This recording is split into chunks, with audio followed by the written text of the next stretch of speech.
Good evening, ladies and gentlemen, and welcome to Planning Committee on the 26th of August at Stratford District Council. My name's Councillor Neil Eden. I'll be your chair this evening.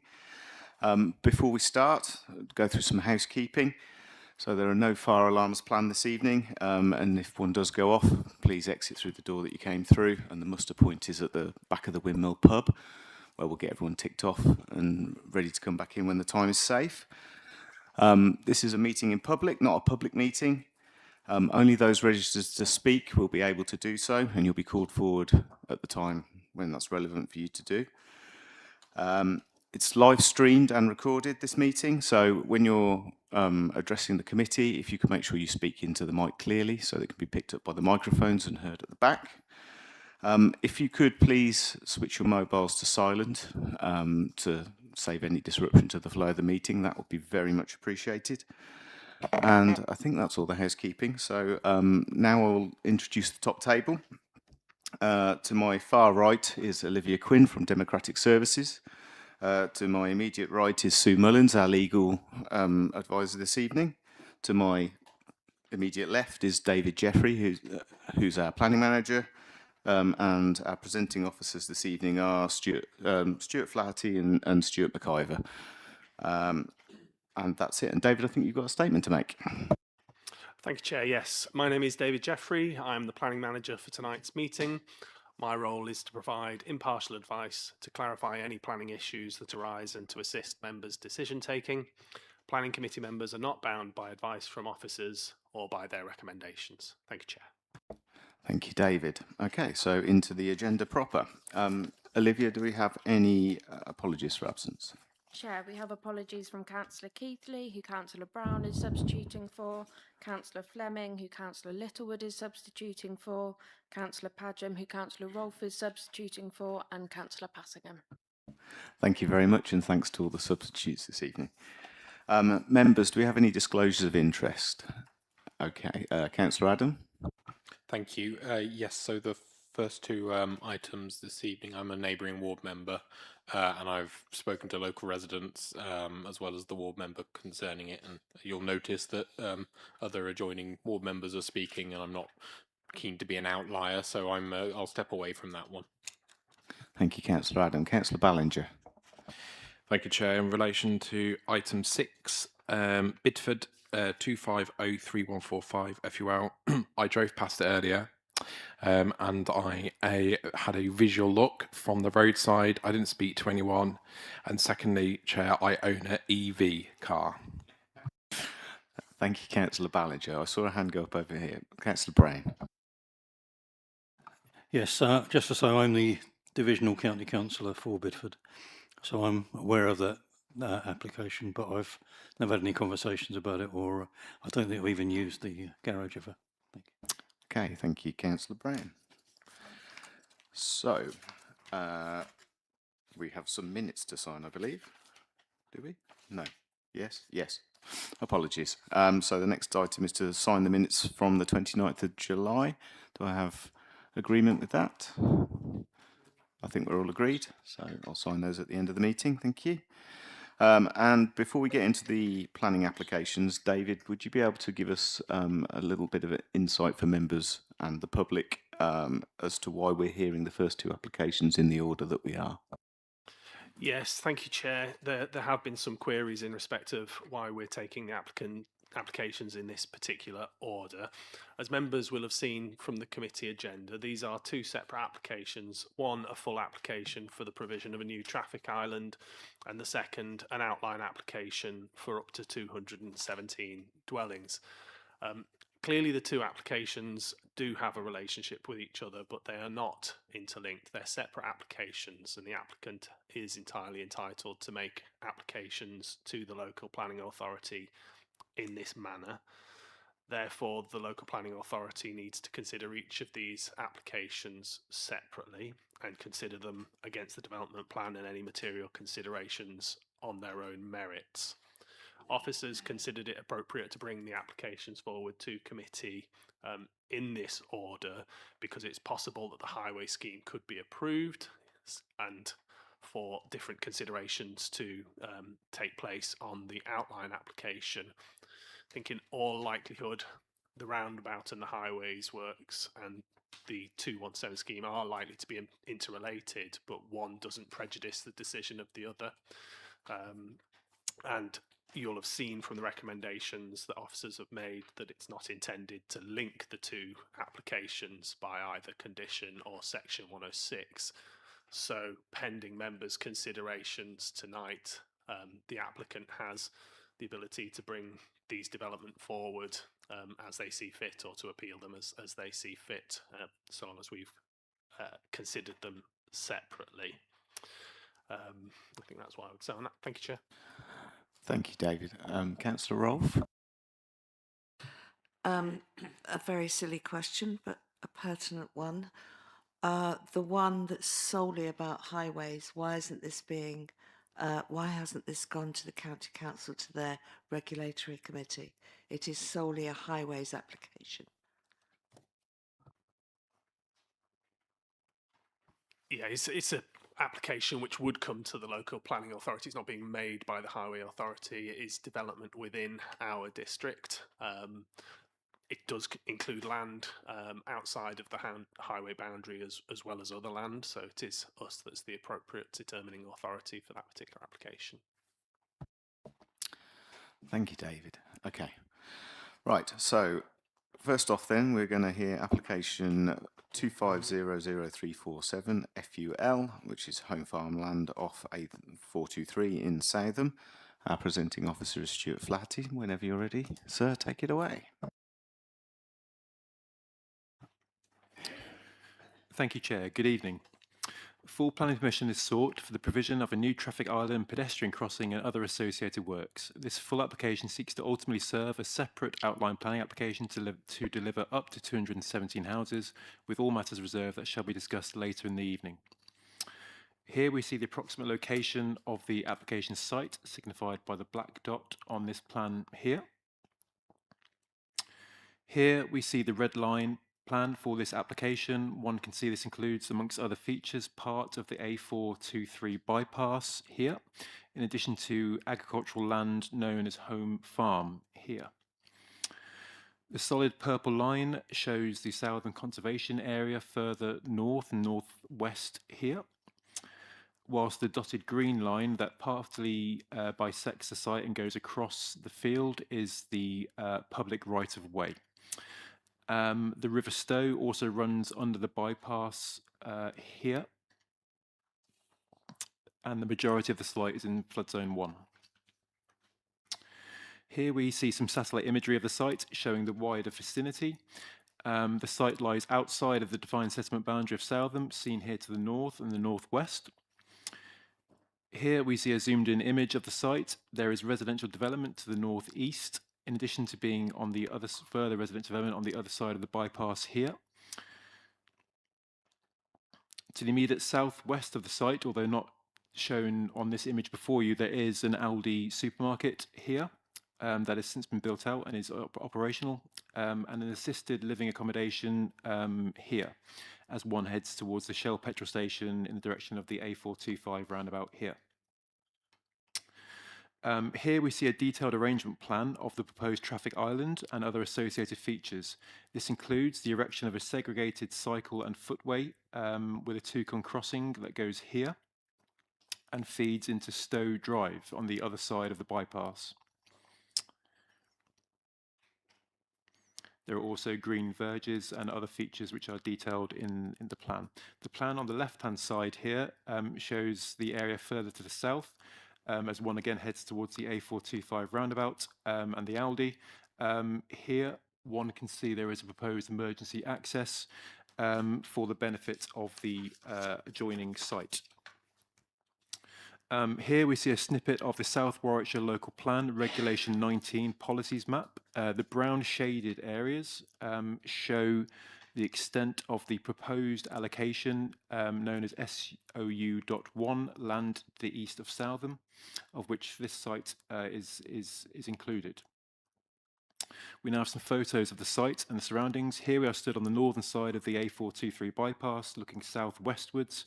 The application island proposes to break through the trees and vegetation approximately there on your screen.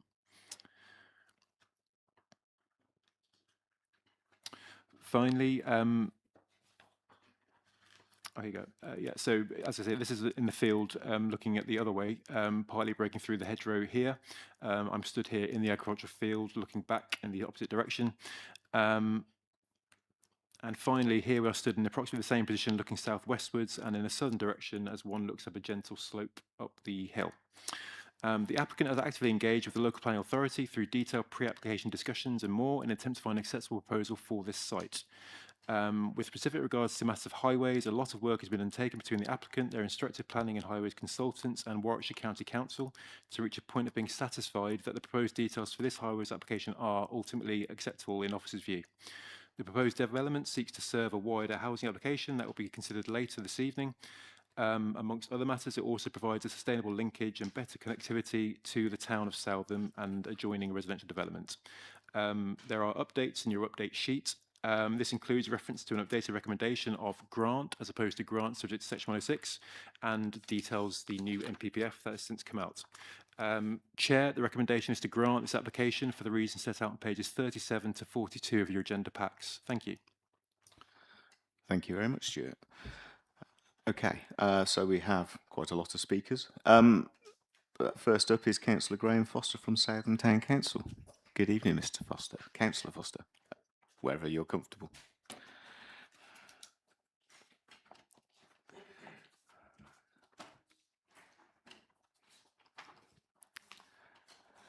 Okay, so Councillor Foster, you've got 3 minutes to make your representation. Have you got any slides or anything like that?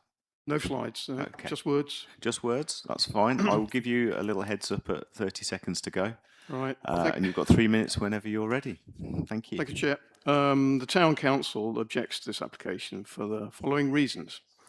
The proposed pedestrian and cycle connectivity is inadequate, relying on informal or unadopted routes, especially one that leads to Stowe Drive, and exceeding recommended distances for public transport access. Key mitigation measures are not fully secured or costed, with delivery dependent on agreements yet to be made and on Town Council cooperation. The Town Council owns a piece of land in Priors Meadow that could potentially link this development to the closest and safest route to the town centre and to schools. In March 2026, County Highway stated that the developer needed to confirm that an approach had been made to the Town Council and its agreement to this route secured. No such approach has been made, and the Town Council has refused such requests in the past. Given the advanced stage of the South Warwickshire Local Plan, the Town Council considers this application premature. For instance, the development proposed in the SWLP to adjoin the site in question, which you've just shown, would likely provide a second highway access required here by County Highways in their Condition 3. I haven't had a chance to completely substitute the new report, so there we go. But our underlying point is that a comprehensive master plan is needed to ensure infrastructure is scheduled and delivered systematically and not piecemeal. There was a highways condition about 150 occupations, and I hope that that condition, if it survives, is at the same housing mix as the overall numbers. The highways assessment fails to consider the cumulative impact of the full South Warwickshire Local Plan allocation, particularly the land to the south. The current modelling only assesses the proposed development, yet the access junction further south is already close to capacity. So again, please let us look at improvements holistically. The application lacks a detailed design overlay regarding the proposed path up the bypass embankment leading to Stowe Drive. Therefore, it's not possible to confirm the gradient of the path. I know there's an addendum that says it's 5%, but I think despite that, we still don't understand the presence of required accessibility features like tactile paving and ramps. Despite that report, we cannot be certain that it is DDA compliant. It is expected and indeed best practice for a developer to provide full information about the proposed path and its DDA compliance as part of a full planning application. In the past, it's noteworthy that the County Council's initial objection in 2015 raised a fundamental concern about creating a new access on the bypass, considering that it's part of a strategic route. So I think we need to make up our mind whether or not this is a bypass. Can I ask you to wrap up now, please? Or it is a high street. So bottom line is the Town Council requests the Planning Committee to refuse this application. Thank you. Thank you very much, Councillor Foster. Members, do we have any questions for Councillor Foster? Councillor Rolfe. Thank you, Councillor Foster. In your speech, you mentioned, did I hear correctly, that you said if the 217 houses were to be approved, there would need to be another access anyway. Did you say that? Right, that was the Highways response. Whether that's still current or not, because I've just seen another update on the chair as we came in. I had this last Thank you. time I chaired. We'll just pause a moment. It'll stop in a minute, whatever it is.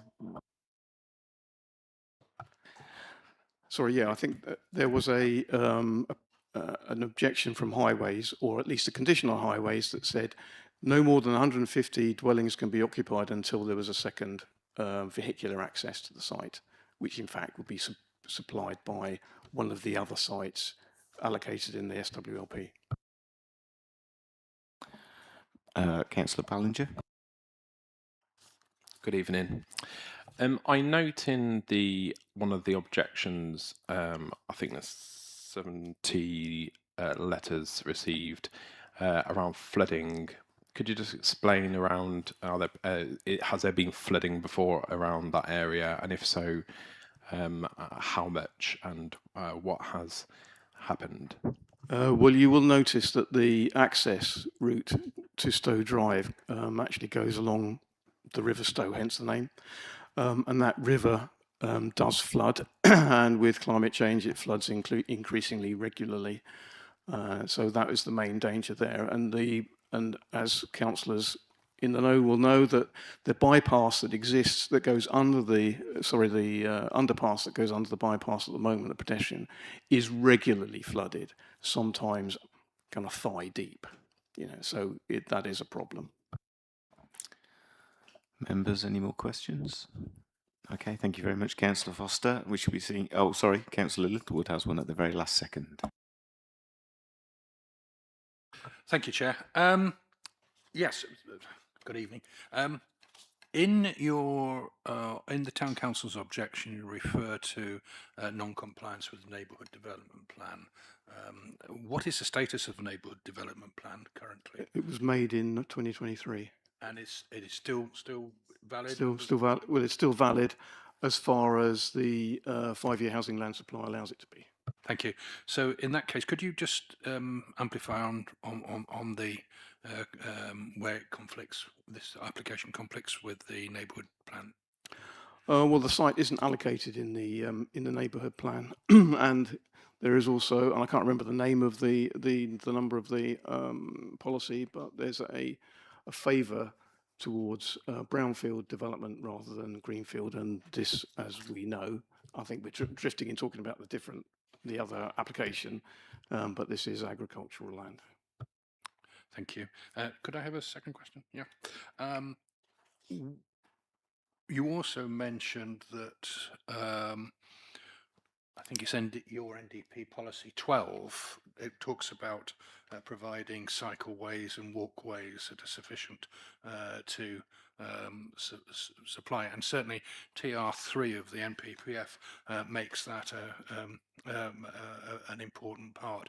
Where do you feel that there is inadequate supply of dedicated level and well-made cycleways and walkways? I know you've got public rights of way, but they tend to be very rough, I suspect. But please, could you amplify on that? Are you talking in general? I'm talking about with regard to this application. I think it's difficult to, as far as this plan is concerned, the main difficulty we have is the access that it's going.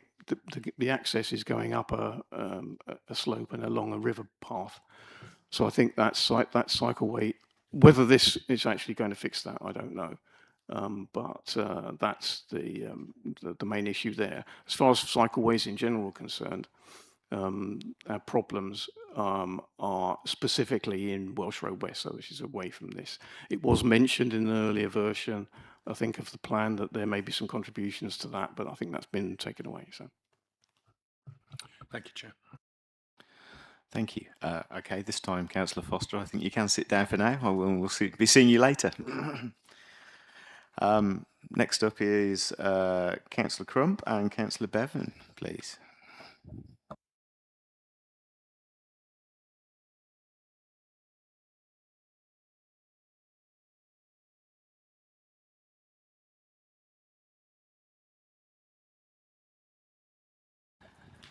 Good evening, gentlemen.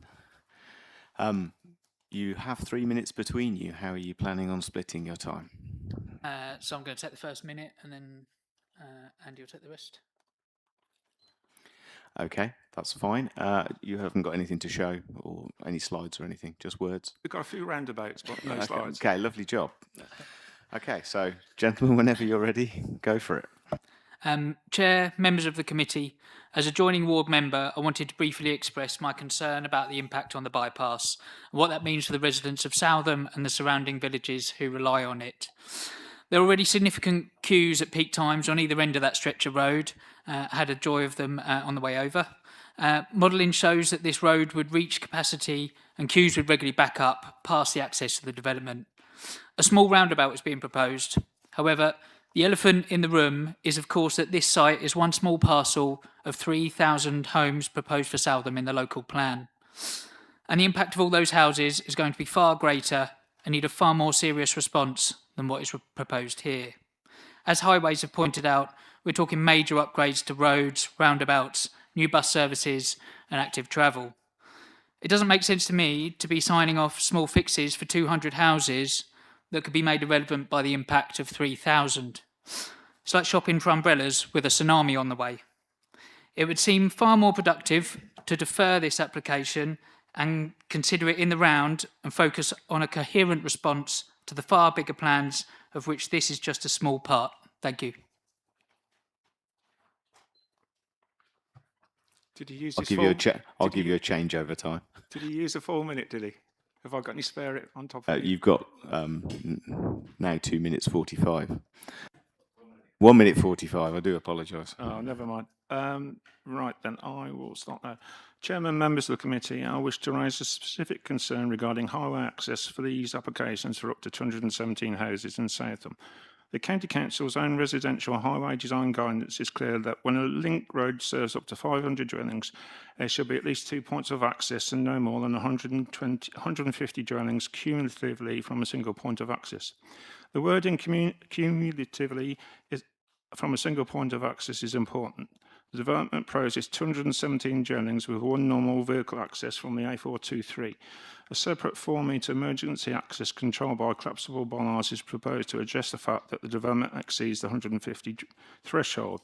WC have requested a condition preventing more than 150 homes being occupied unless one or more than one highway or emergency access is available. I'm concerned about the wording in that condition, no more than 150 in a single phase. Where WCC's design guide refers instead to 150 dwellings cumulatively from a single access point. They are not exactly the same. I therefore ask the committee to obtain a complete answer from the highways before granting permission. With the 20 seconds. With the emergency access being fully constructed, connected and operational before the occupation of 151st dwelling. There's also a wider strategic issue regarding SOU 1 with 3,122 houses, with we therefore risk approving permanent highway infrastructure for the first 217 houses before establishing the appropriate access and highway network for a potential development of more if you could wrap up now, Councillor. For more than 3,000 homes. I respectfully ask members to ensure that the development demonstrably complies with the Warwickshire Highway standards and that today's decision does not prejudice the safe and properly planned development of Southam in the future. Thank you. Thank you, Councillor Crump. Members, does anyone have any questions for our councillors? Councillor Rolfe. Sorry to be first again. Councillor Bevan, the ward member, Councillor Padgham, in her objection, I'm a bit confused because she says highways have raised an objection, but I'm looking at the paperwork and highways have not raised an objection. Can you enlighten me as to why there is a difference? I'm not sure that's fair because that wasn't Councillor Bevan's objection. He may have a comment, but I'm not sure if that's allowable. Unfortunately, Councillor Padgham can't be here, so sorry, Councillor Rolfe. Any other members? Any questions? No? Then goodbye for now, gentlemen, and we'll see you in a bit. Next up is Michael Robson, who's the agent for the application. Good evening, Mr. Robson.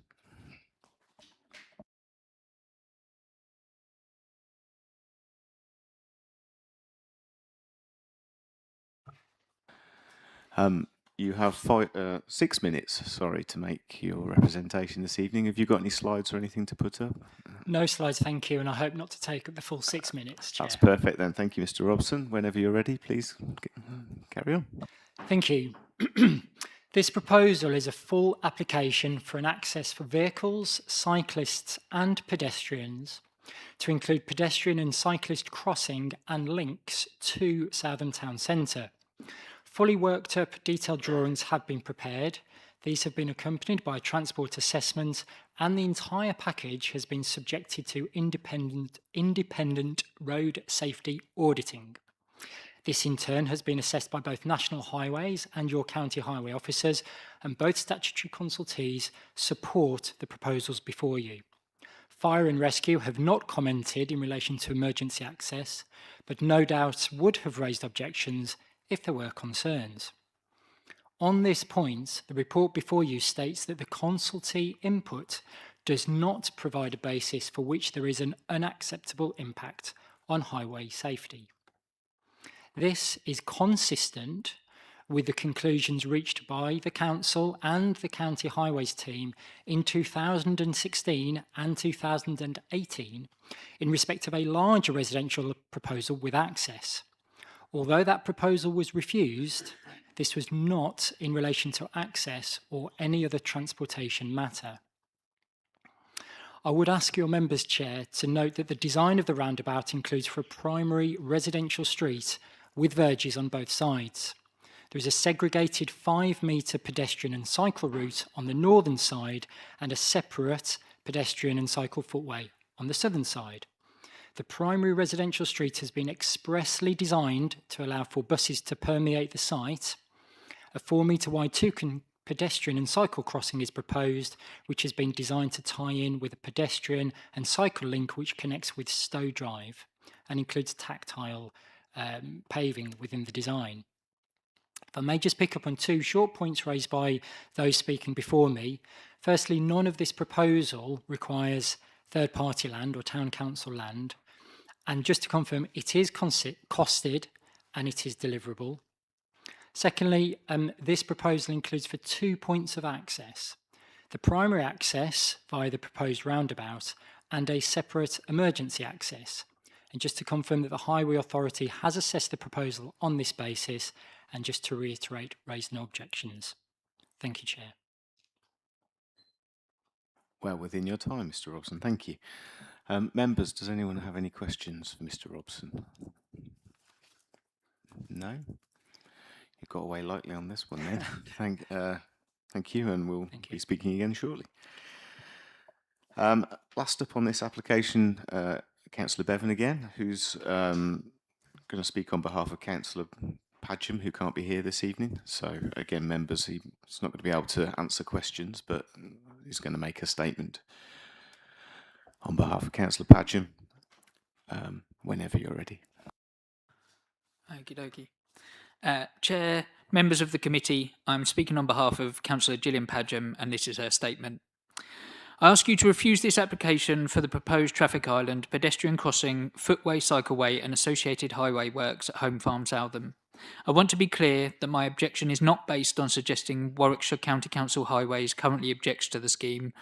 I recognise that its latest consultation response raises no objection subject to conditions. My objection is fundamentally about the planning purpose of these works and the way the planning balance has been approached. This is not an independent highway improvement scheme. The officer's report expressly says that these works are fundamental to serving application 2500346 OUT for up to 217 dwellings. Members are therefore being asked to approve infrastructure necessary to unlock a housing development which is itself outside Southam's built-up area boundary in open countryside and which the officer accepts conflicts with CS15 and AS10. That distinction matters. This application does not itself provide 217 homes, it provides infrastructure to facilitate them. Yet the officer gives significant positive weight to the delivery of market and affordable housing in the planning balance. I respectfully suggest that creates a circularity the committee may wish to avoid. The housing application is said to justify the highway works. The highway works then help justify the housing application. The housing benefit therefore risks becoming a reason for granting both applications, even though the fundamental question of whether this is an appropriate location remains contested. The adopted development plan remains the starting point. The site is predominantly outside the southern built-up area boundary and is therefore open countryside. The officer accepts conflict with the CS15 and AS10 and says the proposal is not suitable having regard to the development plan. The Council's 2026 Interim Policy Position Statement does not tell us to ignore that conflict. It says the development plan is not automatically set aside because of housing land supply and requires cumulative impacts, including emerging allocations and other planning applications to be considered. That is particularly significant here. These highway works sit at the gateway to 217 homes and potentially the much larger SAL 1 emerging allocation, with an indicative capacity of approximately 3,122 homes. The South Warwickshire Local Plan is at Regulation 19 consultation. It has not been examined, and the officer gives its emerging policies very limited weight. I therefore do not believe this highway application should be granted, preempting the strategic planning process. There are also site-specific environmental concerns. The officer acknowledges moderate harm to the character and appearance of the area and records an objection in principle from the Council's landscape officer. The works require the loss of hedgerow and roadside vegetation and introduce additional highway infrastructure into what is presently an open agricultural landscape. I would ask members to consider this not simply as a strip of land for a junction or crossing, but as the permanent cumulative loss of productive farmland at a time when climate resilience and national food security are increasingly important. The proposed pedestrian and cycle infrastructure and bus arrangements are presented as benefits, but many of these measures are necessary precisely because this is a development on the edge of the settlement rather than when it's within its established built-up area. The report identifies the need for improvements to the A4423 and A425 roundabout, cycling and walking infrastructure, and a diverted bus service into the development. These are positive measures, but they also demonstrate the substantial intervention required to make this location function acceptably. Members, I am not asking you to oppose highway improvements for Southam. I am asking you to distinguish between a genuine highway improvement that benefits Southam as a whole and infrastructure whose primary purpose is to facilitate a housing scheme which the officer accepts conflicts with the adopted spatial strategy. If 2500346 out is refused, the principal justification for this application falls away. Even if members were minded to approve the housing application, I believe you should still consider whether it is appropriate to grant this separate full permission before the strategic future of the wider area has been properly determined through the emerging local plan. 30 seconds. For those reasons, having regard to the conflict with the adopted development plan, the acknowledged landscape and heritage harm, the permanent loss of productive agricultural land, the unresolved strategic planning position, and the close dependency of these works upon application 2500346 out, I ask the committee to refuse application 2500347 full. Thank you. Wow, she must have timed that for you. Reading it, that was pretty spot on. Thank you. Unfortunately, we can't ask Councillor Bevan any questions because it's not his representation. So if you'd like to step away, thank you. And we'll move into points of clarification with the officers, please. Councillor Parry, I could see you moving already. Thank you, and thank you for your presentation, Stuart. I've got a bit of a query here, and I'd like some clarification on it.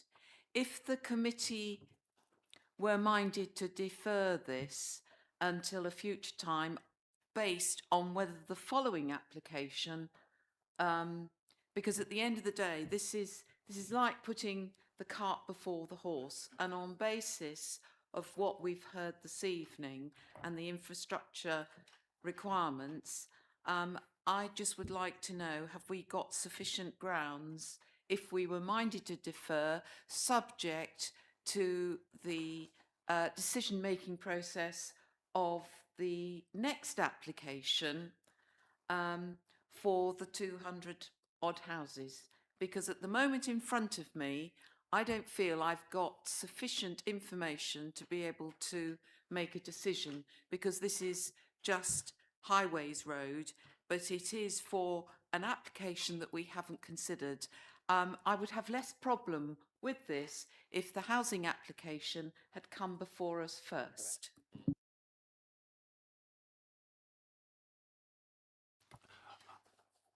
It is for members, I suppose, to decide whether they feel they have enough information to determine the application in front of them. On that basis, if members were minded to recommend a deferral, it would be for yourselves to vote on and take that decision.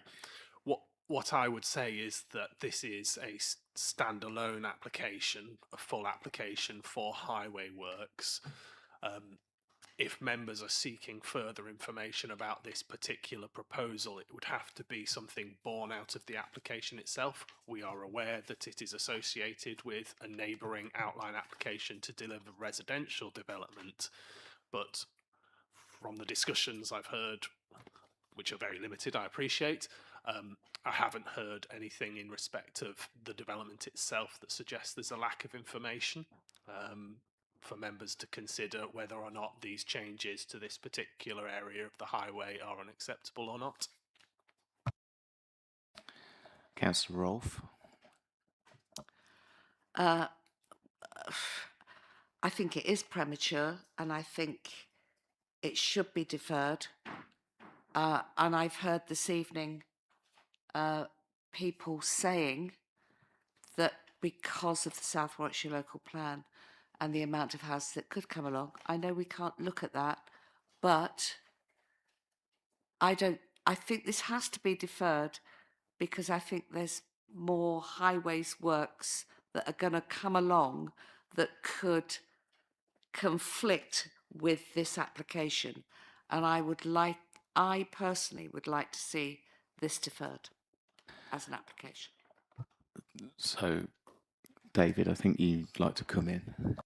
Yes, and apologies because I'm aware I'm speaking too much already, but prematurity has been raised, and the new NPPF does have some specific information about how local planning authorities should approach the matter. And I'll read it verbatim for members' benefits. This is under policy DM4, Emerging Development Plan Proposals. So when preparing and considering development proposals, relevant policies in emerging development plans may be given weight according to A, the stage of preparation of the emerging plan. The more advanced its preparation, the greater the weight that may be given. The extent to which there are unresolved objections to relevant policies, and the degree of compliance of the relevant policies in the emerging plan. And it says a little bit more about each of these, but I think in that respect, it's worth saying that the South Warwickshire local plan, although it has been in gestation for a considerable amount of time, having made it to Reg 19 stage, that is not considered to be an advanced stage of preparation because it hasn't been through examination. It's currently out to consultation. We don't know the scale, the extent, the type of objections which each policy might gain, or how the local planning authority might respond to any objections. This policy in the new NPPF continues. It says, 2. Development proposals should not be refused on the grounds of being premature, other than in the limited circumstances where both A, the development proposal is so substantial or its cumulative effect alongside other development proposals would be so significant that to grant permission would undermine the plan-making process, by predetermining decisions about the scale, location or phasing of new developments that are central to an emerging plan, and B, the emerging plan is at an advanced stage but is not yet formally part of the development plan for the area. An emerging plan is unlikely to be in an advanced stage if a draft spatial development strategy, local plan or supplementary plan has yet to be submitted for examination, or in the case of a neighbourhood plan, the local planning authority publicity period on the draft plan has not ended. I would also, if I may, also just offer David there is very rightly offering the overarching principles from the NPPF and strategic policies. And if I bring us back briefly to the actual planning application before you currently, David mentioned a term gestation period. I think that's something I would also use for this planning application before you, 347 full.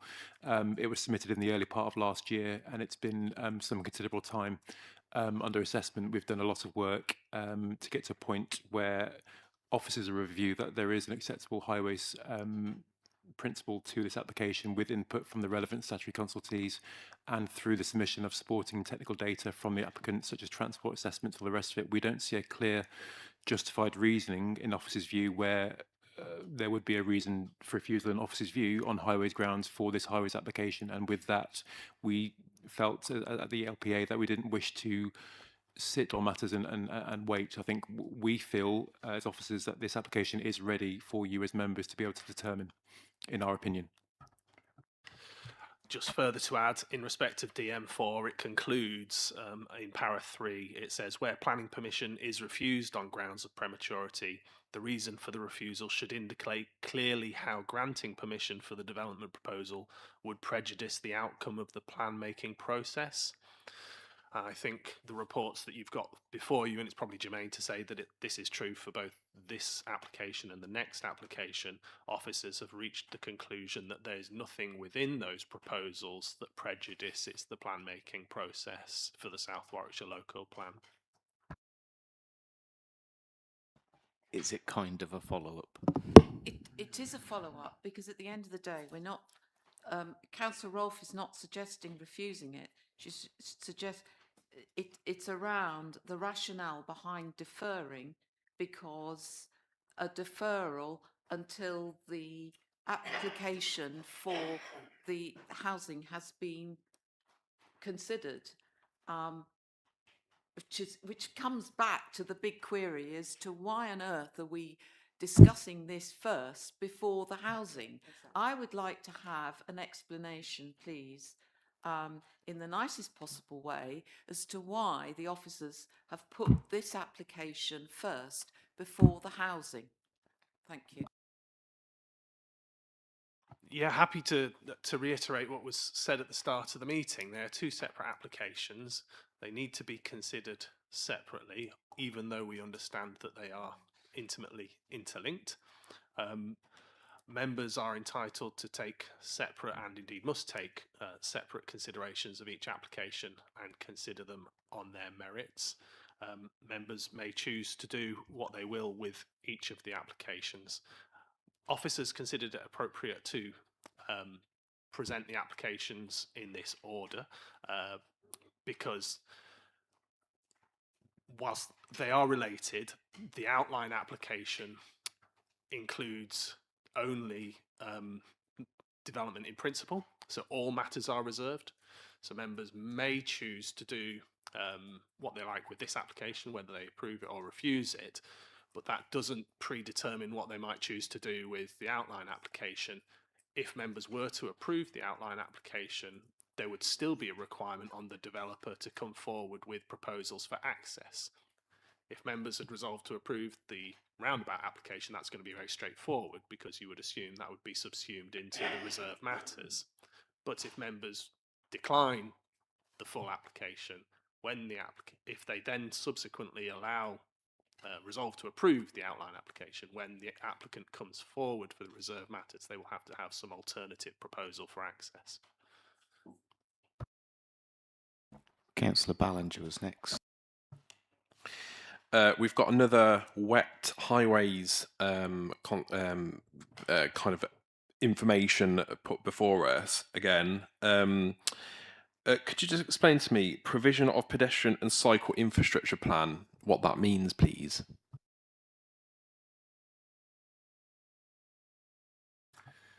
Of course, is that in relation to the suggested conditions from County Highways? It's in relation to the 7 that one of the 7 they've included, and also subsequently put into the conditions as far as wanting to grant from an officer's perspective.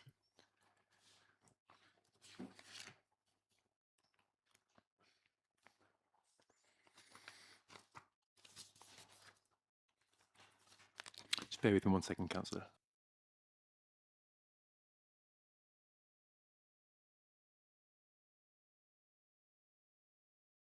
I think that condition has been put forward by county, as you suggest, as you say, and has been taken on board by officers. I think it seeks to provide further clarity as to, well, I mean, the name on the tin, I guess, of the infrastructure itself, that would be involved with the pedestrian cycle infrastructure itself. I mean, we see some detail here on your screens in terms of what's actually being proposed for the crossing, and also feeding into the primary street going south eastwards into the site.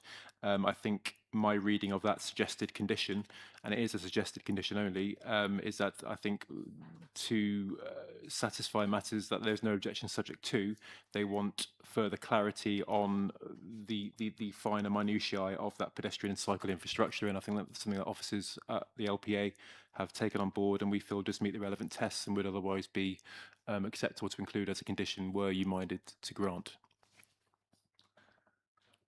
You want to follow up, yeah?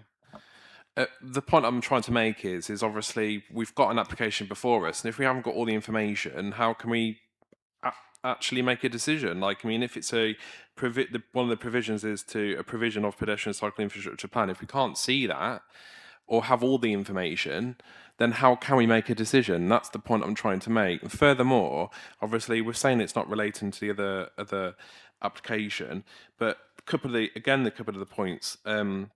You know, no more than 150 dwellings to be occupied at any single phase development unless the phase is served by more than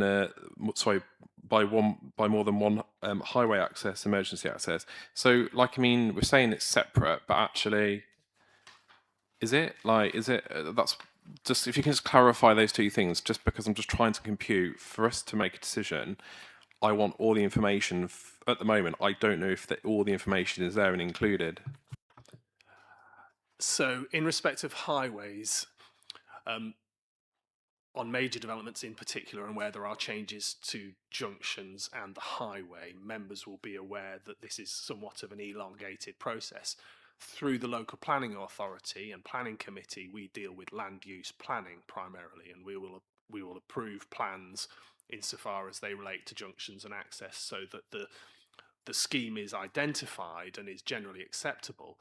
But to get to the point of actually making changes to the highway, a developer would normally need to enter into a legal agreement with the county council, and there will be a design process associated with that legal agreement that really provides it down to the minutiae in terms of the height of curbs and all the sort of tactile features that a junction might have that is not really necessary for us to agree the land use planning terms.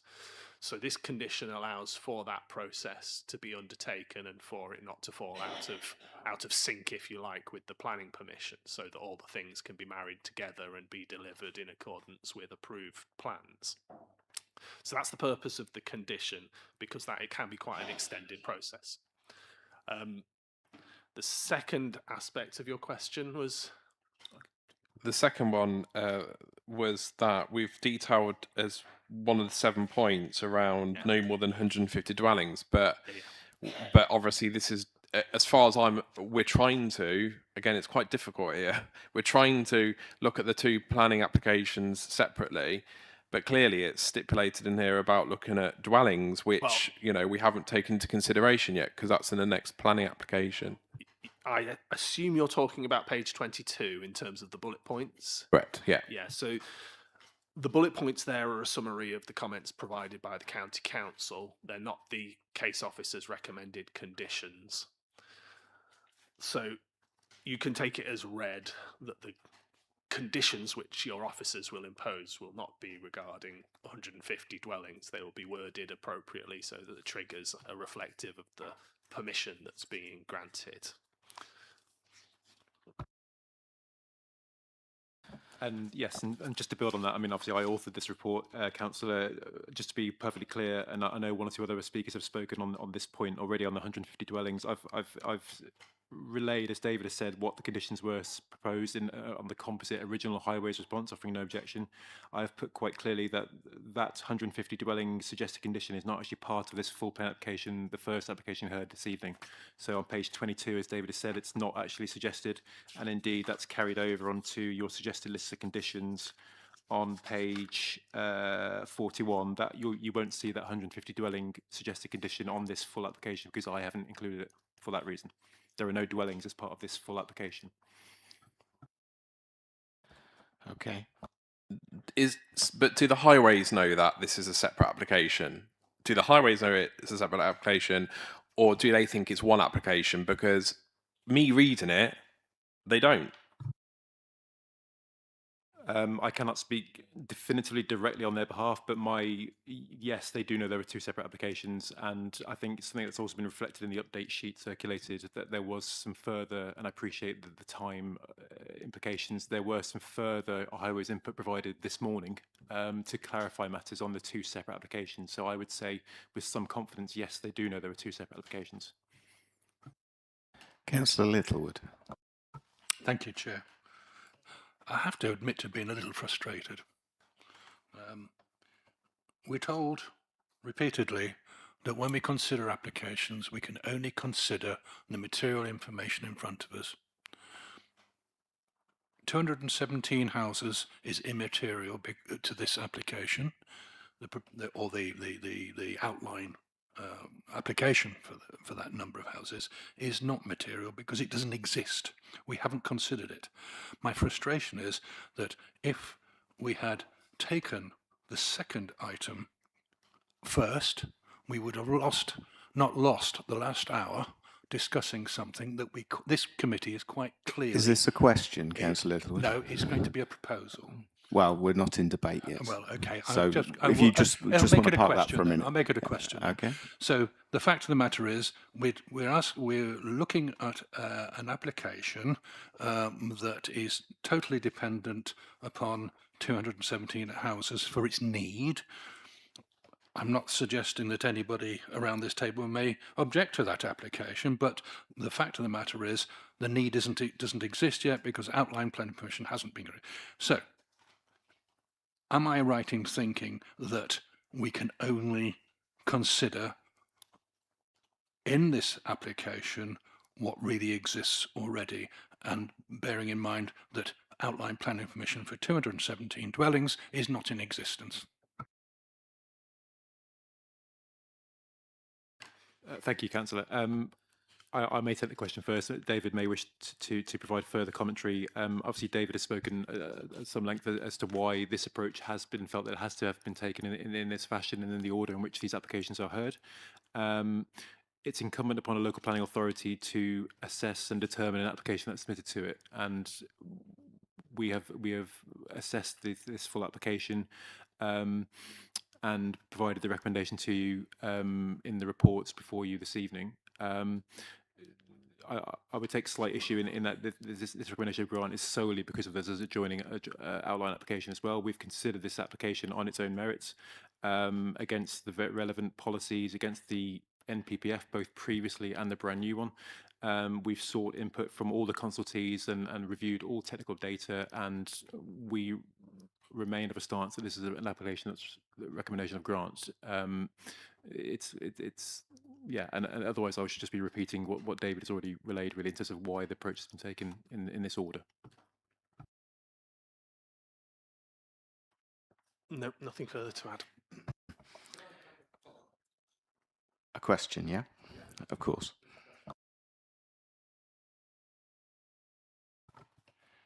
If we deferred this to after the next item, life would be a lot easier for everybody. I can't see why we can't do that. And that's my question, why can't we do that? Can bring Sue in there. Thank you, Chair.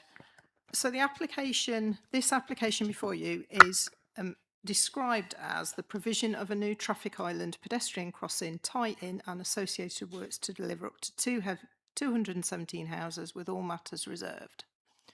That is the application you are being asked to consider. So you're being asked to consider whether this particular application for a traffic island to potentially serve 217 houses is acceptable.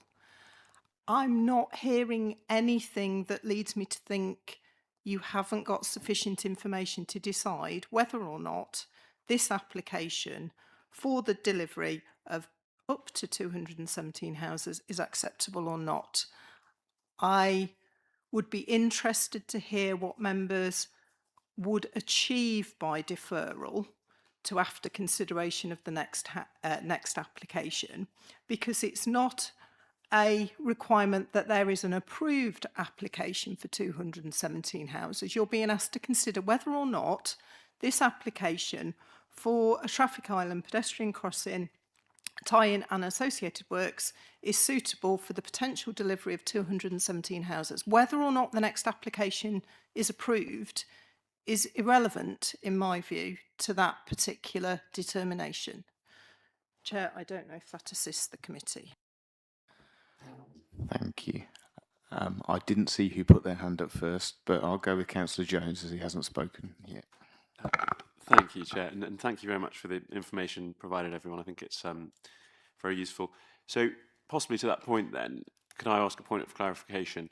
On page 37, in the conclusions and planning balance, first paragraph, we say it has to be acknowledged that that is a material planning consideration to be weighed in the balance for the delivery of the 217 dwellings. So are we not explicitly saying there that there's a contingency to the other application in planning language, or have I misunderstood that? Because I feel that's the bit that in writing makes the case that other councillors have made in the strongest terms. Again, I may have misunderstood. So yeah, overall planning balance, first paragraph, just at the end of that, page 37. Thank you. I think it would be more clear if it said a potential 217. And that may clear up any issue. As per Sue's comments, this is an application made for that purpose. Okay, Councillor Parry. Yes, just a clarification on voting. If all the committee were to abstain on a planning committee application, what would be the outcome, officers?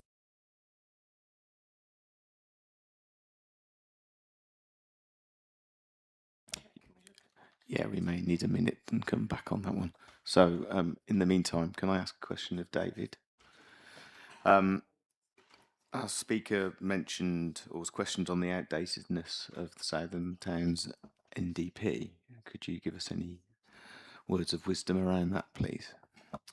Yes, thank you, Chair. I just thought it would be helpful to provide some clarity on that, because the question was asked about the up-to-datedness of the Southern NDP. It is addressed within the committee report at page 21, noting that it has been adopted within the last 5 years, but that whilst there are housing allocations, they're considered to be out of date with regard to our housing land supply position. This was recently confirmed in the Council's interim planning policy statement. The new NPPF, of course, does have some things to say about this, but it really doesn't change the situation fundamentally from that point of view, where there's a acknowledged lack of housing land supply. The up-to-datedness of any neighbourhood plan needs to be considered in that context. Thank you, Chair.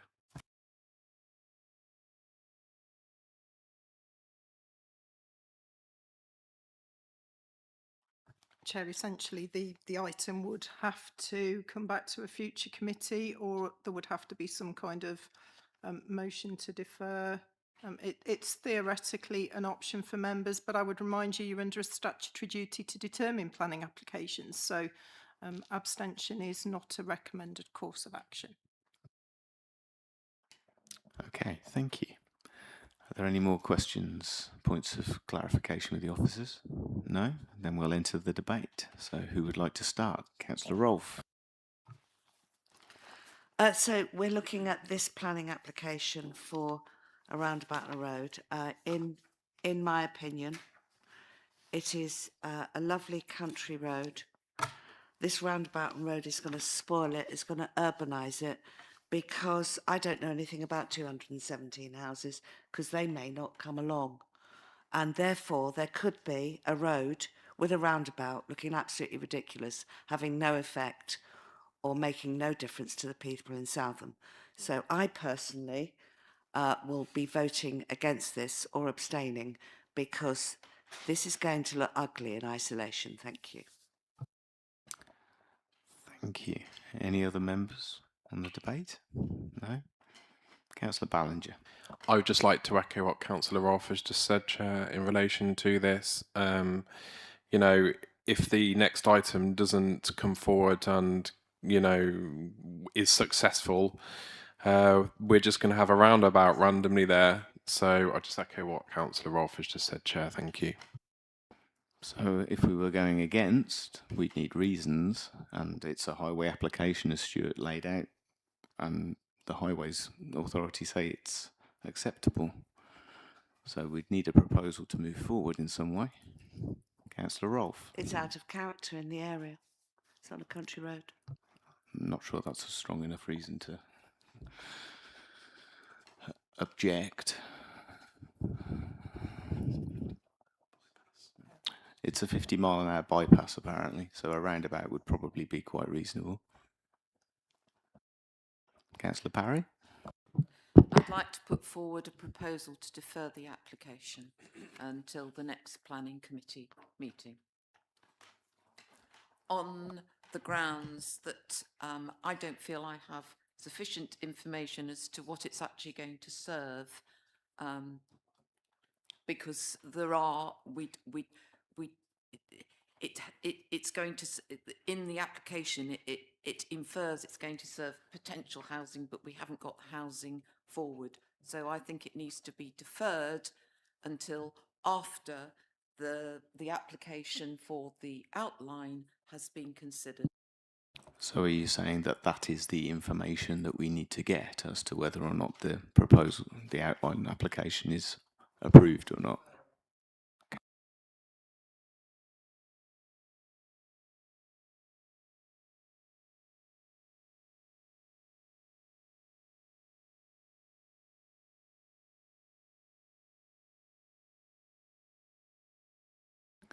Okay. Anyone else like to? Councillor Ballinger? I would like to second that, Chair, what Councillor Parry has put forward, and defer it to another date, because I don't feel like I have the sufficient information for me to make a decision today, Chair. Okay, thank you, Councillor. Would anyone else like to join the debate? A lot of blank faces around the room. Okay, well, for my tuppence,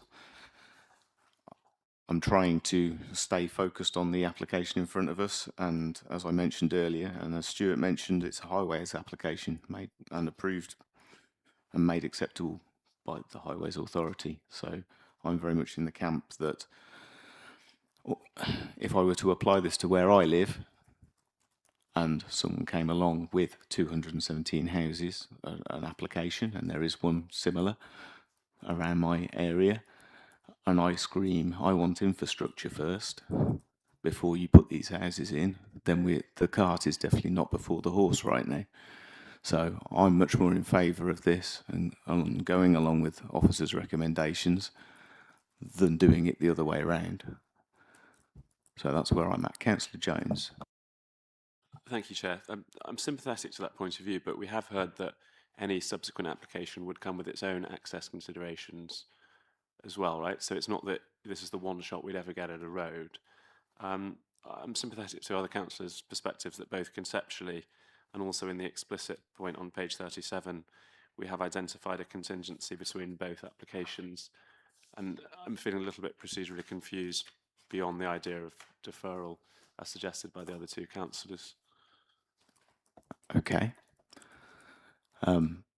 Well, we have a proposer and a seconder to defer the application to a future planning committee based on the need for reasons of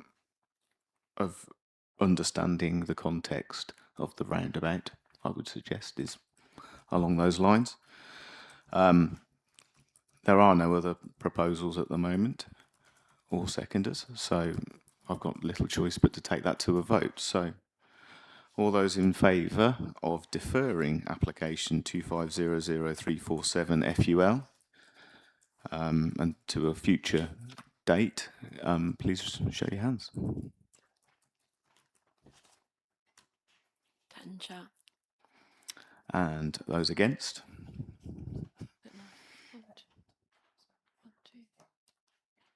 Yeah, 1, Chair. Thank you. And there are no abstentions, thankfully. Okay, so committee resolves to defer application 2500347 FUL Home Farm Land off A423 Southam to a future planning date. I think we could probably do with a 5-minute break, but 5 minutes sharp, please. Thank you.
Okay, welcome back. So the next item on the agenda is 2500346/OUT. Again, Home Farm, land off A423 Southam. Stuart has been waiting patiently. Please take your presentation away. Thank you, Chair. Outline planning consent with all matters reserved is sought for the erection of up to 217 dwellings and other associated development. Here we see the approximate location of the application site, signified by the black dot. Here we see the application boundary.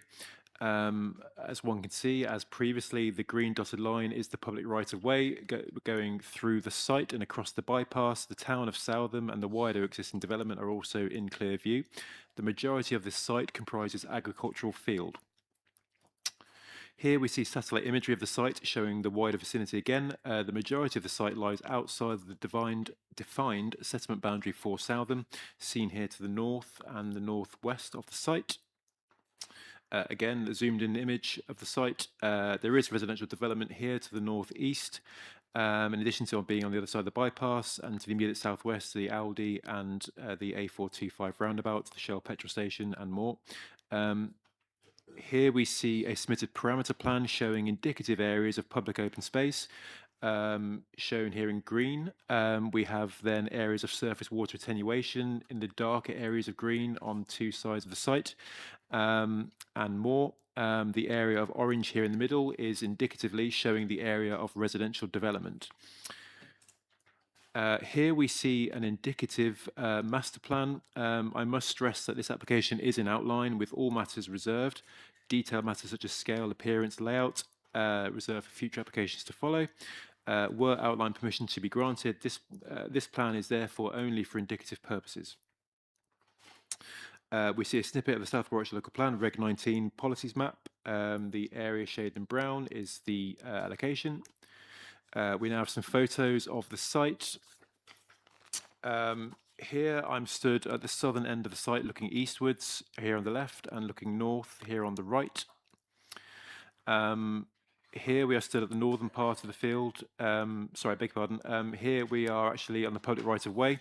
And on this photo on the right, I'm actually stood on the other side of the bypass looking into the application site from a slightly elevated point of view. So the application site is in there through past that fence there. Here we are stood at the northern part of the field in the approximate location where one of the attenuation basins may be sited. This shows some neighbouring properties here off Priors Meadow. Here we are stood then on this other side looking southeastwards up the slope. Here we are stood on the northern side of the A423 bypass looking southwestwards.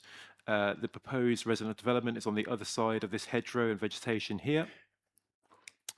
Here we are stood in the adjoining Aldi supermarket car park. The application site is through these trees past the fencing here, and a closer image of that fencing boundary treatment is also shown on the right.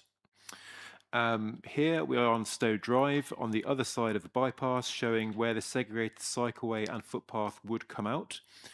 And another image here just to show, looking at the other side, the point of entry is approximately here on my cursor, just next to this bin here. The applicant is actively engaged with the local planning authority throughout in an attempt to find an acceptable proposal for this site. This has been through detailed pre-application and work with planning policy colleagues in preparing the emerging South Warwickshire Local Plan. This is also somewhat reflected in your planning history in your agenda packs. In light of the fact the council cannot demonstrate a 5-year housing land supply, it is office's view that this proposal would help to address a clear and evident unmet need for housing development. The proposed development would provide other benefits in terms of delivery of market affordable housing, in addition to economic, biodiversity net gain and public open space benefits, in addition to other infrastructure contributions that are secured via legal agreement were permission to be granted.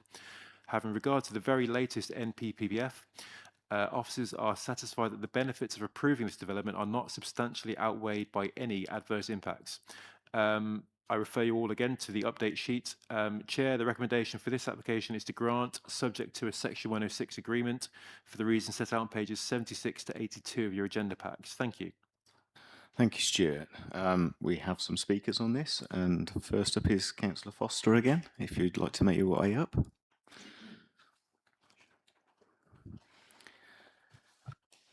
So, Councillor Thank you, Foster, Chair. you'll have 3 minutes again. Just words again. Okay. Thank you, Chair and members. Southern Town Council objects to this application on planning policy and in the long-term interests of Southern. Specifically, the officer's report acknowledges that this proposal conflicts with the adopted development plan. The site land lies outside Southern's built-up area boundary in open countryside, as evidenced by those beautiful pictures we've just seen. The report confirms that development conflicts with core strategy policies CS15 and AS10, part of the district's approved spatial strategy designed to direct development to allocated sites and protect the countryside from speculative development. This site is neither allocated in the core strategy nor in the NDP. The report also accepts a conflict with several NDP policies and acknowledges that development of this site would result in the urbanisation of open countryside. The officer's report repeatedly states that the emerging SWLP in which this site appears should be afforded only very limited weight because it has not yet been through examination. The Town Council believes it would be premature to approve the development on this basis until the SWLP examination process is complete, because either the allocation does not survive the examination process, or if it does, there are likely to be material codependencies with other nearby sites in the SWLP and overall infrastructure demands. So it impacts the plan by impacting the way that the infrastructure delivery plan is structured. Furthermore, the Stratford District Council's own landscape officer has objected to the proposal, concluding in their report that the scheme would cause moderate harm to the character and appearance of the area. The report also confirms the loss of agricultural land, including areas of best and most versatile farmland. For years, Southern's housing numbers have grown substantially, especially compared to other MRCs in the district. The core strategy itself recognises the need for investment and regeneration alongside housing growth. Residents of Southern continue to raise concerns about pressure on healthcare services, education provision, highway capacity and town centre infrastructure. And while some financial contributions are proposed, seemingly there are fewer now, they cannot remove the cumulative impacts that Southern already faces from past developments. Members should also remember that a similar proposal on this site 30 seconds. That's it. 30 seconds left. Right. So the housing land supply circumstances have changed, but the fundamental planning concerns relate to the site's location and open countryside remain. So our plea to you is that let's have a coherent plan for development, of delivery of development and delivery of infrastructure. We don't want a roundabout in front. We want the infrastructure and the development to be planned in advance and phased. Thank you. Perfect timing. Thank you, Councillor. Members, does anyone have any questions? Councillor Ballinger first, please. Good evening again. Can you just describe to me, I just want to talk about infrastructure for a minute and just ask some questions.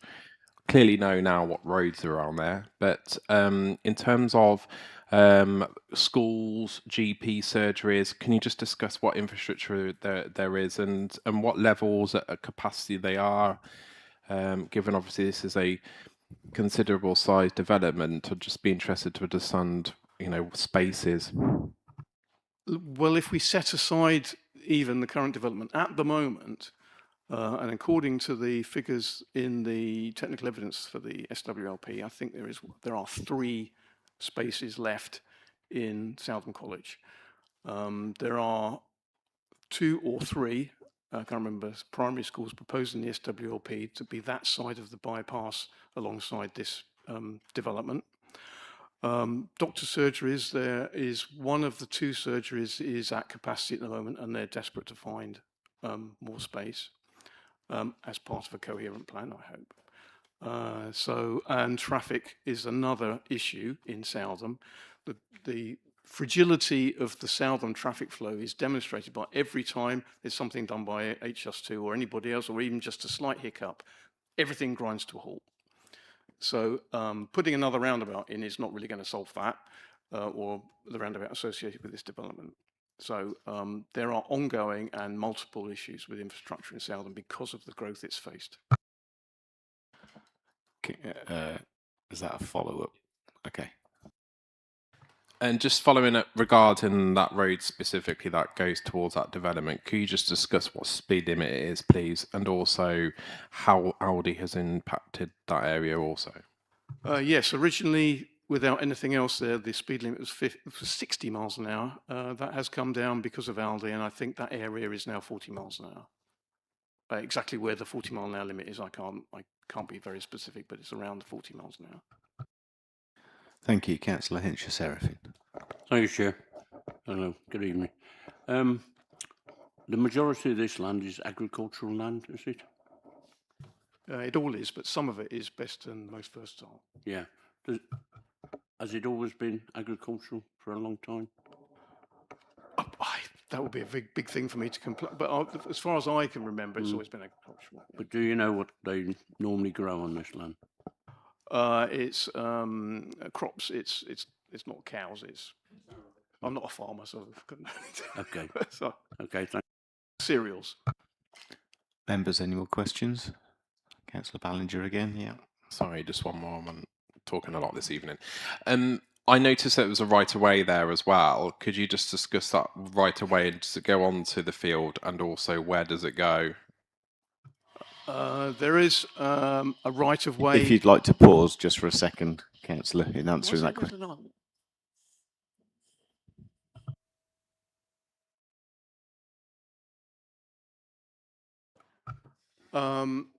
Yeah, there is a right-of-way. There's, as you will see, that there's the Aldi is at the south of the site, and there is a potential route through the existing development through this site down to there. Where the existing right-of-way is you can see it on the map there, but and that goes through to, that's the main right-of-way, the footpath that goes from Southam to through to Stockton. Yeah. And just because you know this area very well, on that photo that was on there before, there we go, that right-of-way in the dashed green line, is that going through the development completely, is it? Well, yes. It has to cross the bypass. It has to be said. It crosses the bypass, which is a tiny bit hazardous, but then it goes straight across that stretch of land, which I think in the plan that it's, to be fair, that I think that's it's either a balancing pond or green space or something. Okay. Any more questions? No. Then Councillor Foster, thank you very much for your contributions. Next up, we've got Councillor Crump and Councillor Bevan again, please.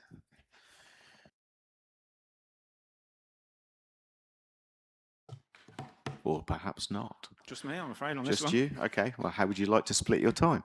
I'll have 100%, then have a 5-minute warning. Lovely. And then the other 5 minutes afterwards, if that's all right. Absolutely fine. And just to make it clear, I'm also the county councillor for the area, so I know bits about right-of-way, the schools, etc., and doctors. So if anybody wants to ask any further questions about that, okay, that may well be helpful, Councillor Crump. Whenever you're ready, take it away. Right then.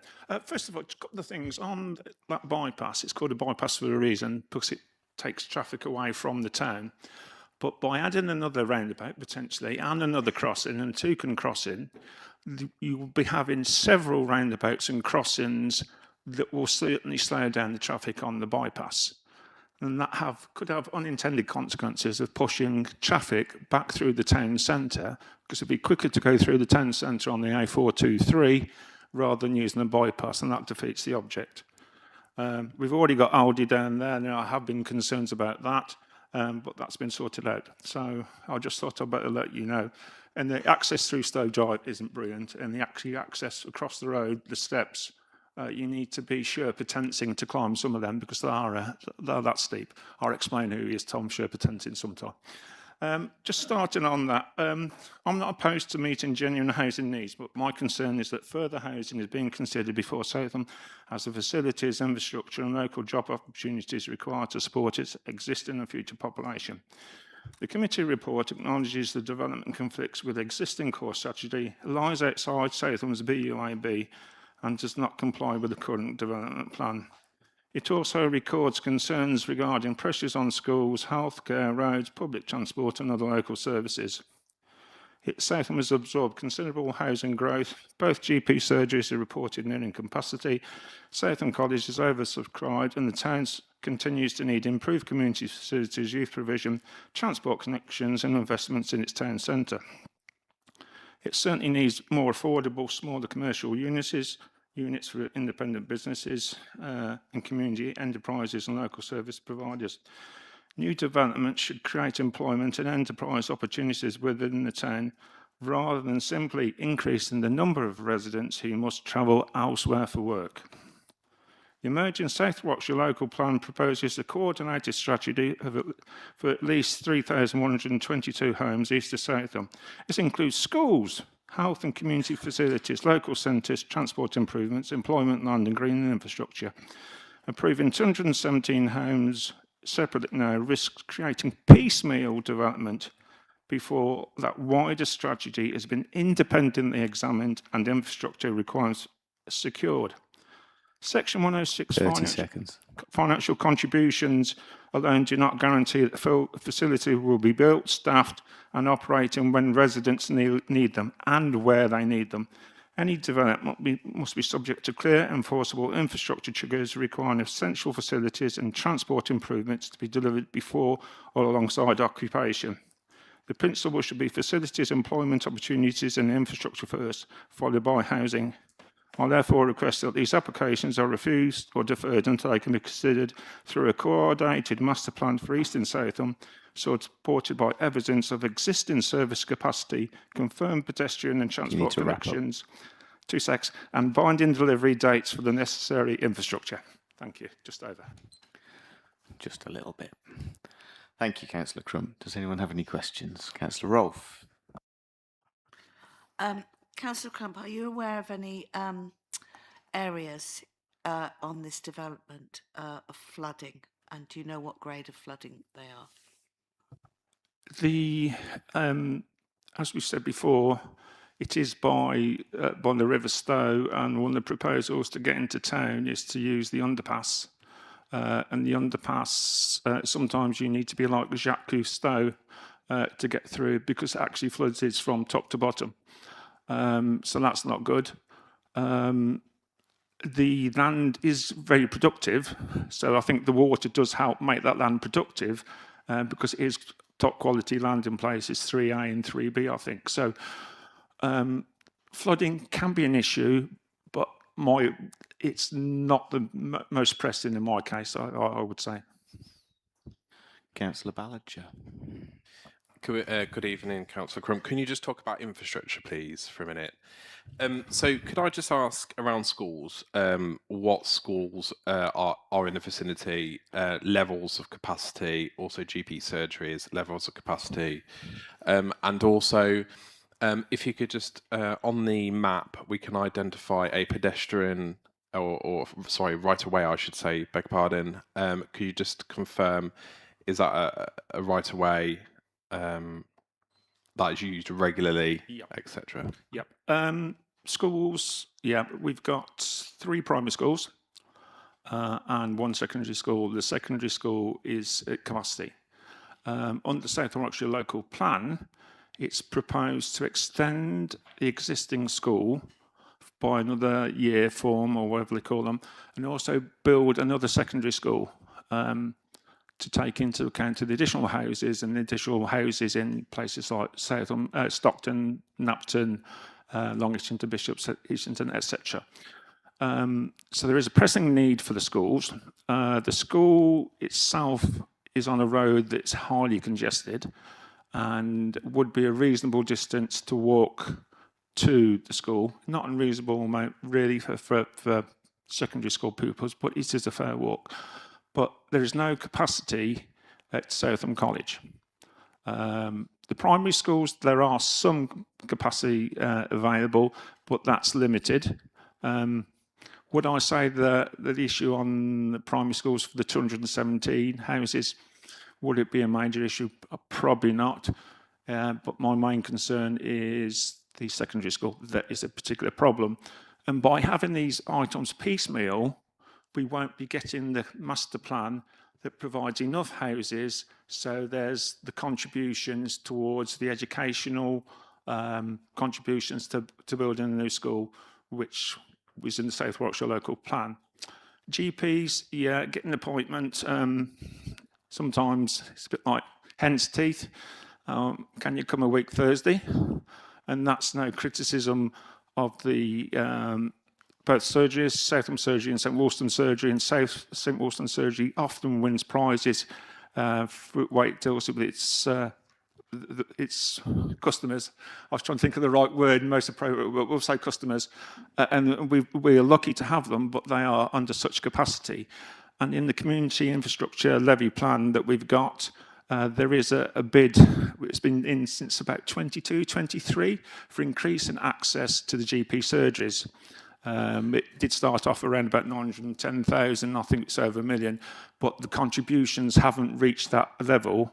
So it's still in that list of plan where we've got about £30 million worth of needs, and we've only got about 5 million to fund them. So it's been acknowledged for years that already we've got capacity issues, and by having this piecemeal approach, it won't really address it. So, and the public right of way, yeah, it is well used. It is dangerous, I would say, crossing the road. And like I say, the roads are quite, the steps are quite steep, particularly going down from Stowe Drive. That is quite bad. But yeah, it does get well used, especially this weather, because it's been dry. So people do use that as a walk to Stockton. And it is a really picturesque area, lots of wildlife there, and that seems to be being ignored, really. Okay, So thank hopefully you, that was Councillor. comprehensive enough. Thank you. Yeah, that was very comprehensive. Thank you. Members, if you've got any more questions for Councillor Crump? No? Okay, well, thank you very much, Councillor. Cheers. Our next speaker is Michael Robson again. Hello, welcome back.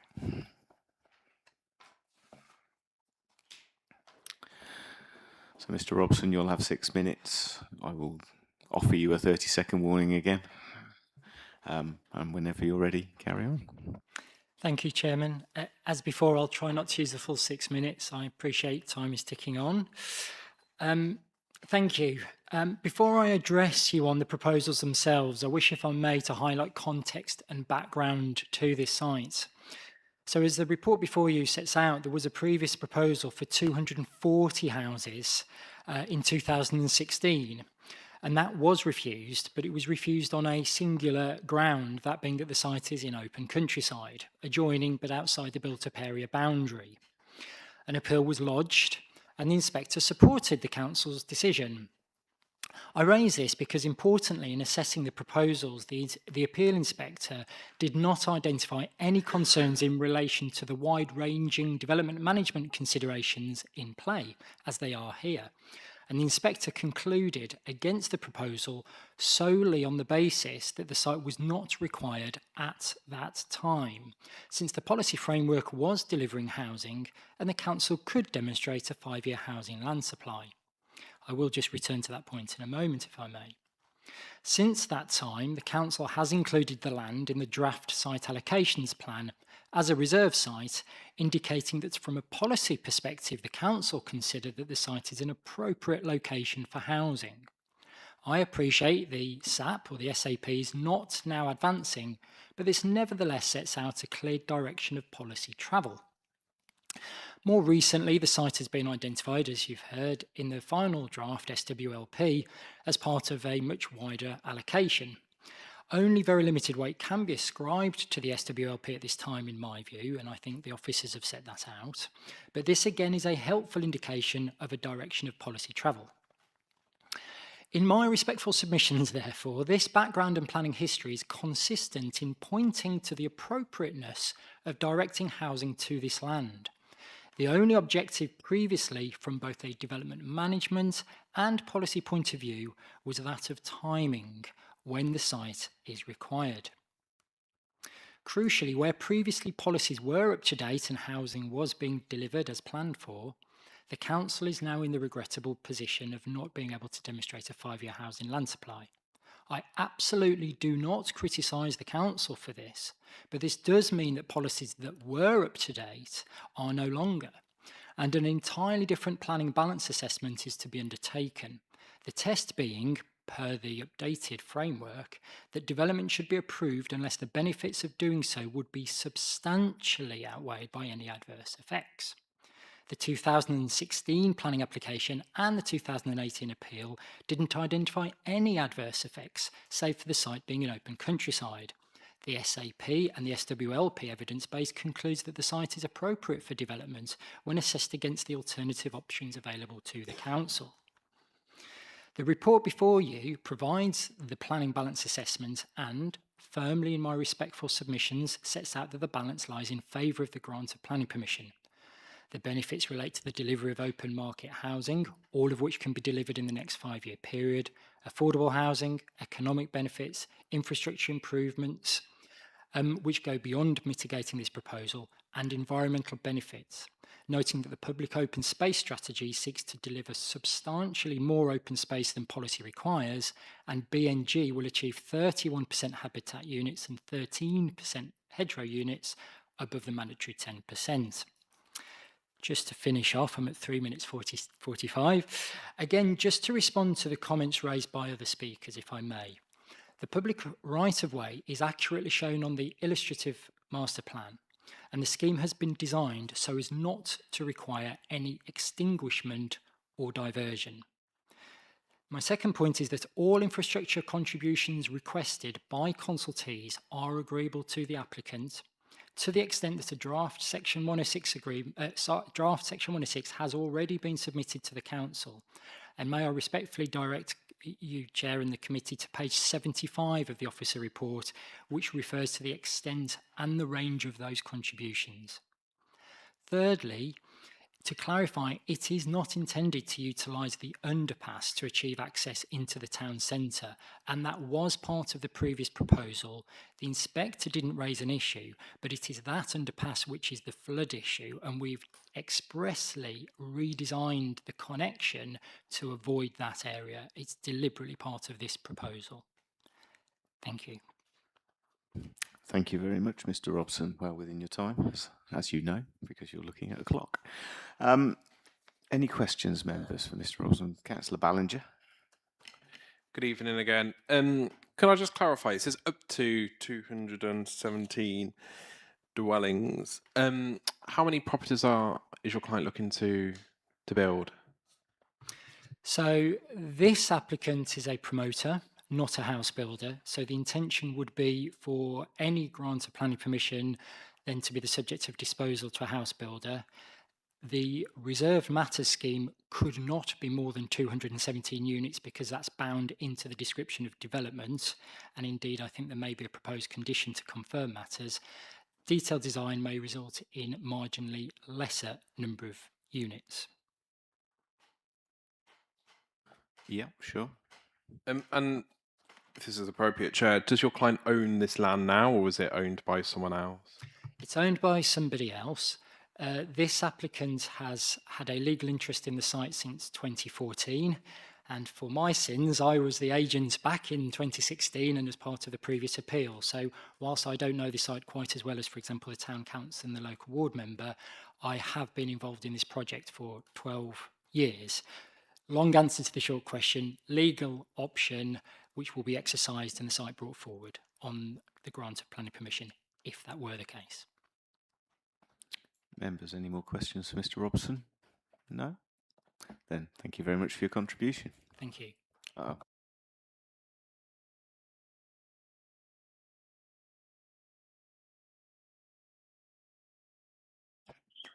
And our last speaker on this is Councillor Bevan, if you'd like to come back up on behalf of Councillor Padgham again. So no questions, unfortunately. Councillor, you've got 5 minutes. Hopefully she's paced you well again this time. But whenever you're ready, take it away. Chair, members of the committee, I'm speaking on behalf of Councillor Gillian Padgham, and this is her statement. I ask you to refuse this application for up to 217 dwellings at Home Farm. I want to begin by making clear that I recognise the Council's current housing land supply position. I am not arguing that housing need can be ignored, but housing need does not mean that every site becomes an appropriate site for development. The question is whether this particular proposal in this particular location should override the spatial strategy of the adopted development plan and the Southern Neighbourhood Development Plan made in 2023. The officer's report is clear on one fundamental point. This site is outside Southern's built-up area boundary and is therefore open countryside. It is not an allocated site in the adopted core strategy or the Southern NDP, and the officer's report concludes that it is not a suitable location. The proposal therefore conflicts with CS15 and AS10, as well as CS5 and CS9 of the core strategy, and conflicts with policies in the NDP, namely 1, 4, 11 and 12. That conflict should not be brushed aside. The Council's interim policy position statement makes clear that a failure to demonstrate 5 years housing supply does not simply set aside development plan policies. It says the implications for neighbourhood plan policies must be considered case by case, and importantly, that cumulative impacts of existing permissions, emerging allocations, and other planning applications must be considered when assessing the appropriate scale of development. That is highly relevant here. This is not simply 217 houses in isolation. It forms part of the emerging South Warwickshire Local Plan allocation SAL1, with an indicative capacity of approximately 3,122 homes. But that emerging local plan is only at Regulation 19 consultation. It has not been examined, and the officer therefore gives its policies a very limited weight. I ask the committee to be cautious about allowing development to establish the first part of a proposed strategic expansion before that allocation has been tested through examination.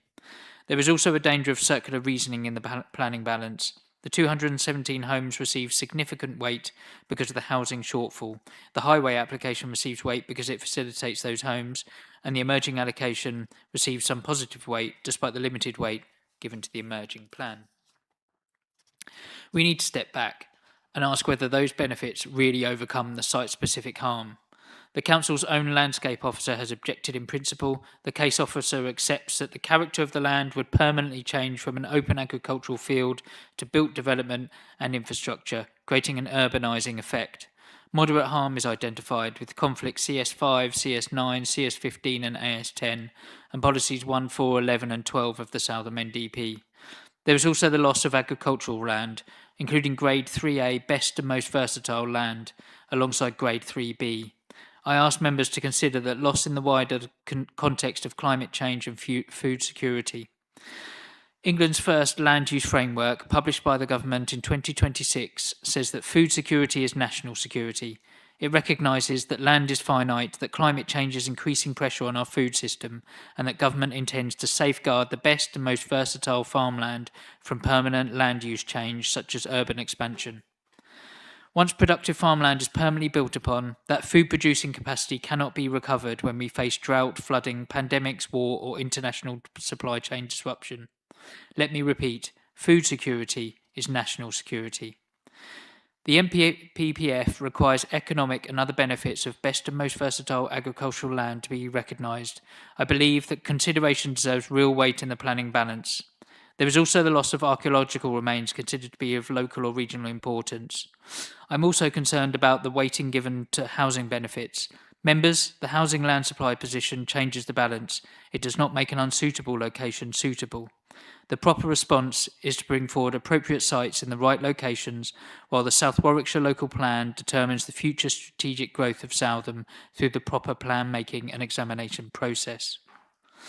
I therefore request that you give appropriate weight to the adopted development plan, the Southam NDP, the Council's landscape evidence, the permanent loss of productive agricultural land, and the cumulative implications of further strategic growth in determining this application.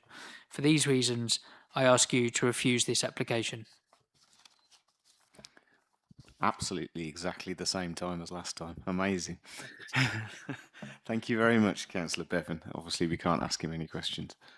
So, members will move on to points of clarification with the officers, please. Councillor Rolfe. Right, I'm going to play devil's advocate here. On page 50 of the report, Warwickshire Highways say there's no objection. According to conditions on page 68, where it clearly says, could you show the master plan, by the way, where it clearly says submitted simultaneously, the road simultaneously with this outline application. In my opinion, we can't look at this application because there is no access, because we have deferred the other application. In my opinion, this should be deferred also, going back to the applicant to come back with an application including the road infrastructure as a whole, because you can't do one without the other, and we can't allow this to be approved because there is no access to this application. Was that a question? Well, it is a question. Yes, I would like the answer, because clearly we can't approve an application that doesn't have access. Sorry, that's incorrect. The applicant is fully entitled to make an outline planning application with all matters reserved, and access will be a reserved matter relating to this application were members minded to approve it. He has made an application, an outline application for 217 houses with all matters reserved. Assuming that we will approve that application. No? No, there's no assumption. So if members were minded to resolve to approve this, it would be approved subject to conditions. That reserved matters application must be made for access, appearance, landscaping, layout and scale. Councillor Ballinger? Yeah. In regards to schools, infrastructure, etc., so could you just talk me through what evidence have we got around schools as an example? This committee knows I like to talk about schools a lot because I'm very passionate that local students shouldn't have to travel far and wide to receive education. So can you just talk to me a bit about that, and what interactions have you had with the County Council regarding this vital element? Thank you, Councillor. Warwickshire County Council, as you know, are the educational authority in this part of the world. They have been formally consulted on at least one occasion for this application and have provided a suggested list of financial contributions, inclusive of education contributions, in the public consultation response on the file. I won't read out every single figure, but £2.1 million has been suggested in total for an education contribution, on the assumption that there will be 217 dwellings were this application to be granted, and that's been broken down further into separate categories of primary, secondary, sixth form, etc. And that's been detailed on page 75 of agenda packs, and that would be secured via legal agreement were you minded to grant planning permission. So yeah, that's the DOSH, but like the infrastructure, where is it? The physical infrastructure that a child could go and receive education. So we've got the DOSH on there, so we know what swandoodles that are going to be spent, but do we have the physical property building that a child can go and receive education?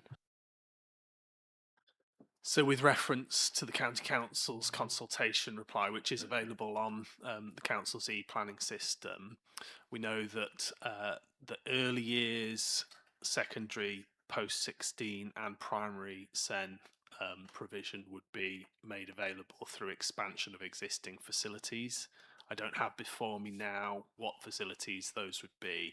It also says that the secondary and post-16 SEN provision would be made through new provision, but again, I'm not sure what that would look like, and I guess that there's a temporal element in terms of how the County Council chooses to deliver those services once it has the money and when it knows the sort of timeline for delivery of the number of houses that come forward on the site. Just to cap off my questioning, Chair, just the reason that I'm asking these questions is I don't know if I've got enough evidence or information in front of me to make a decision based on the fact that we've got DOSH on the paper, but we actually haven't got the physical infrastructure. Clearly, that's the reason why I wanted to ask the question. I would remind you that we're the planning authority, not the education authority. So how that is spent and how that works isn't down to us. Yeah, if it gives any comfort, what I would say is that the Education Authority, the County Council, would be a co-signatory to any Section 106, that they would be involved in the drafting of that 106, so that the triggers for the delivery of that money into their services is at an appropriate time, and that they can use it most effectively in delivering the necessary services to meet the demands created by this development. Go on then. And separately then, thank you. Is there a reason why that this developer hasn't looked at the South Warwickshire local plan sites specifically to obviously, because essentially the whole purpose of the South Warwickshire local plan is to bring infrastructure with it, essentially. Also, so I'm just wanting to my simple mind just understand. I am unable to speak for the developer. Obviously, that's not my role. What I would say is that this development is brought forward in a planning regime where development proposals are required to consume their own smoke. They're not required to compensate for the shortfallings of existing lack of infrastructure, or to prepay essentially for development that might come forward in the future by virtue of an emerging plan. As you've heard, the South Warwickshire local plan does have nominally an allocation for this wider site, but it is at an early stage of development and can be afforded only limited weight. So where officers have got with this particular application is that we're content that the infrastructure provision that has been set out and is agreeable through the Section 106 is appropriate to mitigate the impacts caused by this development. Councillor Littlewood. Thank you, Chair. 2 points of clarification, if I may, please. The first one is, and it's a bit trivial, I suppose, but on page 77, fourth paragraph, middle line, there's a would/wouldn't accord. Could you confirm which that should be, please?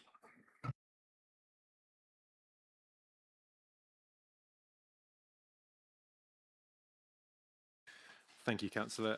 I think that looks like a regrettable typo on my part. I authored the report, so that's my responsibility. I do touch on that specific policy, DS8 and DS2, in another part of your reports of this agenda pack, where I think hopefully that provides more clarity. I'm just trying to find that other section. Yeah, so on the bottom of page 54, in your principal section, I do touch on these policies, where I do actually say definitively I would consider that the proposal would accord with policies DS8 and DS2 of the emerging local South Warwickshire local plan, limited weight notwithstanding. So my apologies for that. That's a small typo. It should say I acknowledge that the application therefore would accord with DS8 and DS2. Thank you for that. That makes sense. Otherwise, it's contradictory. Now, a quick test, a question about, build-outs and commencements. Now, I know all matters are reserved with an outline, but is there any conditions that could be placed upon such a full application to say when commencement and build-out should be done, made by? Because I mean, there's a lot of argument about the 5-year housing land supply, but if we could give an outline planning permission here and wait 3 years before anything starts, and I feel uncomfortable with that, frankly. And you're right to raise that, Councillor. Thank you. I have suggested the second condition suggested actually necessitates, were you to grant permission, an application for the submission of reserve matters would be submitted within 1 year of the consent for the outline, if permission were to be granted. Satisfied? Members, any more points of clarification? No? Okay, then we can... actually, point of order first.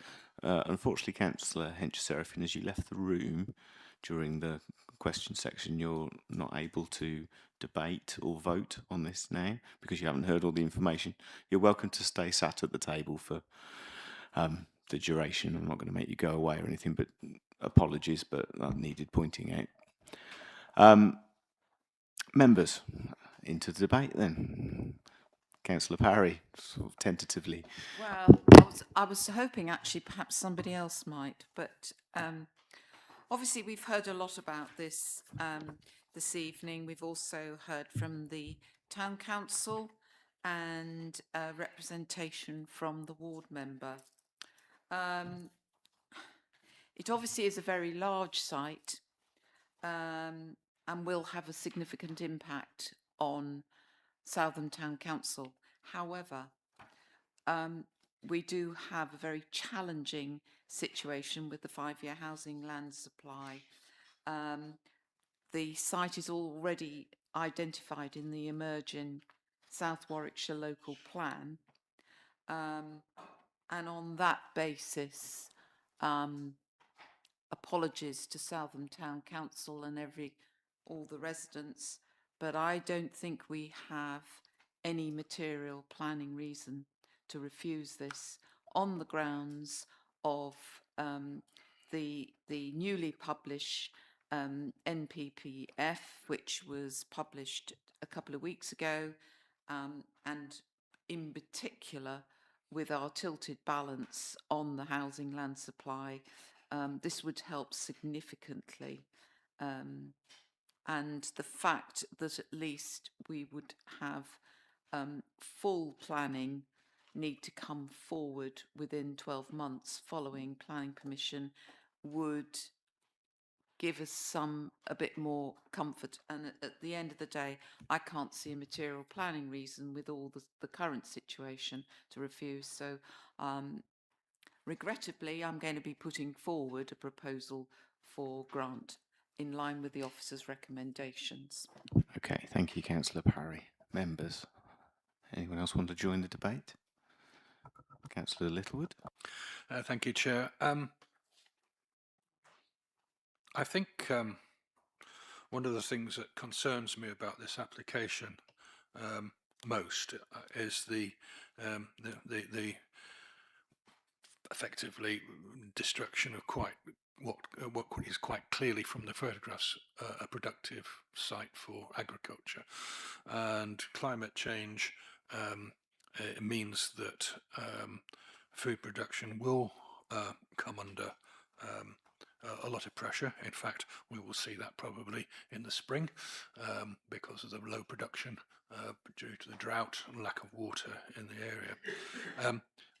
I'm not sure that enough weight has been given to that problem, but I would ask if this proposal is approved for granting by this committee, that we look at mitigation for that loss of agricultural production within the site. It is, as I understand it, it's not the whole site that is of high quality, but it is part of that site.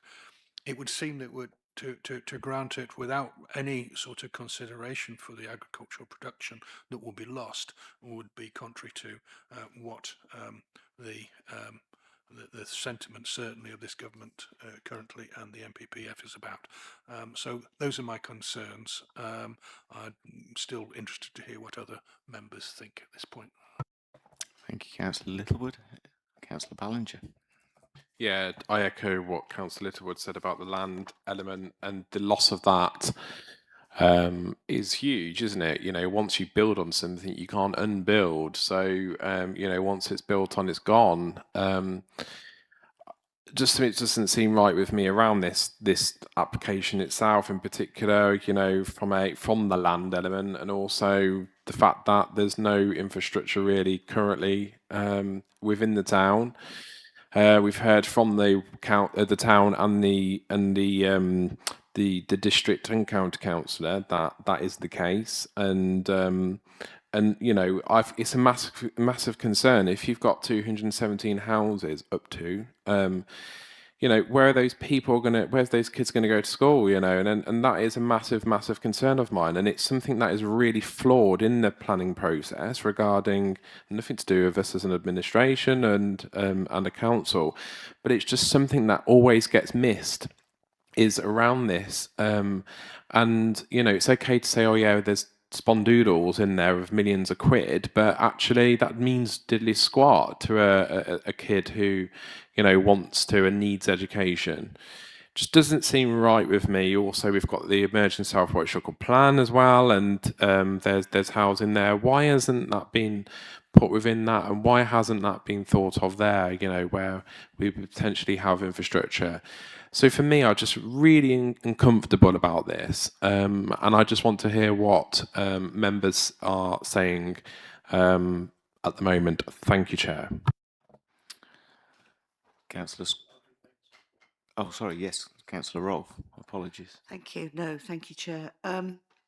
Look, I agree with what Councillor Littlewood has said. I think reading through this report, I don't think enough weight has been given to the food policy and the agricultural policy.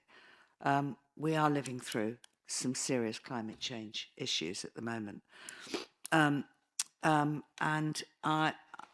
I just don't feel comfortable building on very good agricultural land. I really don't. I think I want to hear what other people say. I do agree with what Councillor Banjer says, but I think food production is so important at the moment. Climate change is so important. I would have liked to have seen more weight given to that. Thank you. Thank you, Councillor Rolfe. Councillor Scorer. Thank you, Chair. I think it was Councillor Crump mentioned that people won't be using the bypass and then be driving through the town. Actually, in April of this year, actually, my sat-nav took me through the town centre rather than going up the bypass, which was quite unusual. But I presume there was roadworks. However, I agree with Councillor Parry. We've got to look at it on planning policy. Yes, I think if the land was grade 2 rather than 3A, I know it's good old blue lias clay and it produces a good winter crop. But however, you know, we haven't got a 5-year housing supply. I have to look at planning material considerations. So I will second Councillor Parry's proposal. Anyone else like to speak, members? No? Okay. Well, for my tuppence again. Oh, you can't speak, Councillor Hencher-Seraphin. I reserve my right to speak. No, I'm afraid you can't. You left the meeting. I'm reserving my right to speak. No. Okay. No. I can speak. You can't. You've left the meeting. It's No, I left the room on necessity. Let's just get legal advice. Just bear with me.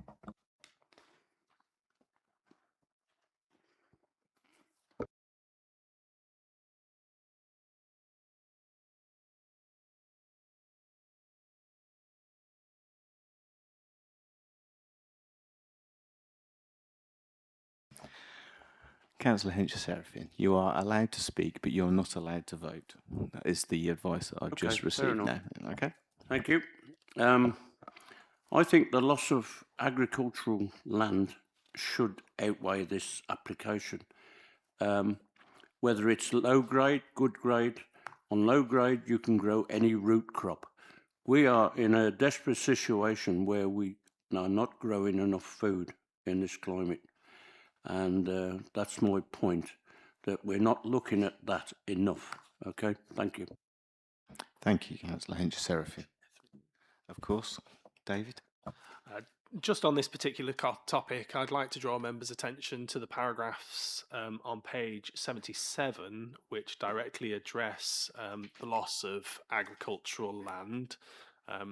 Some members have been drawn into saying this is entirely high quality agricultural land. This makes it clear that 94.8% of the land is in the moderate category, and that we have given some consideration of the weight to be afforded, the loss of agricultural land in the planning balance.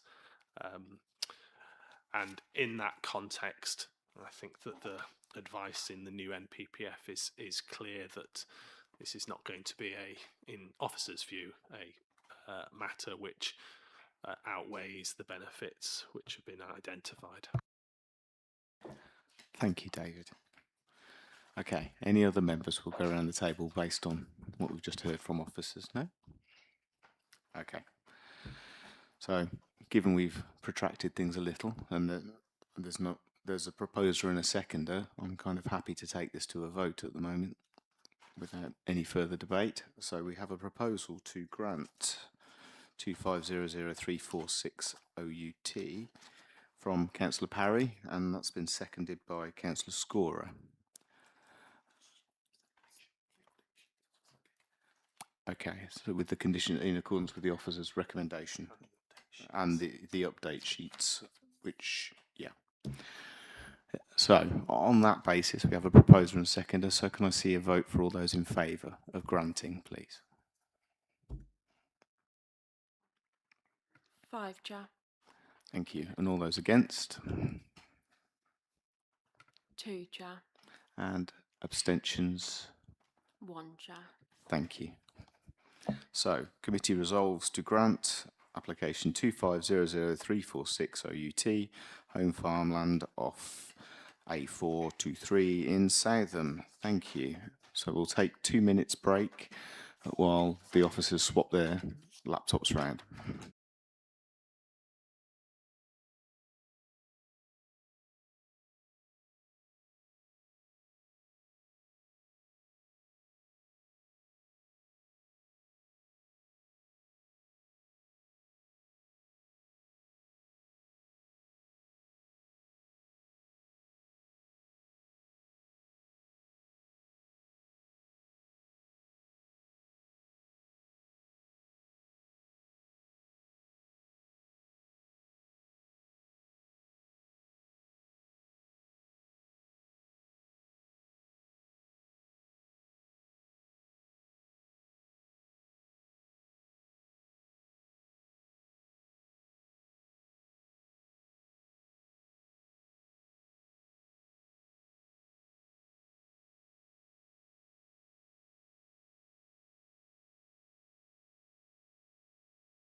Thank you.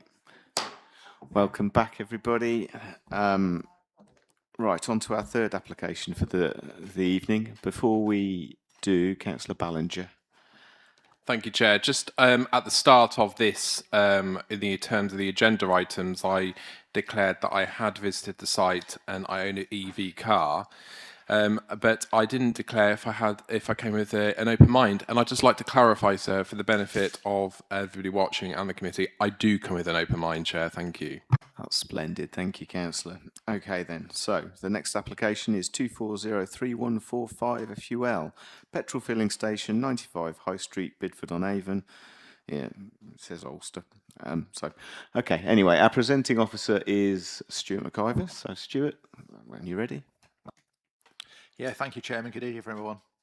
The proposal before members is the demolition of existing sales building, car sales room and car workshop, erection of new sales building with food to go, an ATM, provision of an EVC hub and associated infrastructure, 2 jet wash bays, car parking, new bin store, and all other associated works at petrol filling station 95 High Street, Bidford-on-Avon. You can see the application site denoted by the black dot. This is located within the village centre as defined by the Bidford-on-Avon NDP. And then we just move on to plan showing the application site, which you can see it's outlined in red. And then we've just got a satellite image. Again, you can see the application site here outlined in red. And then we just move on to an existing and proposed site plans. And then we've got existing site elevations, proposed site elevations,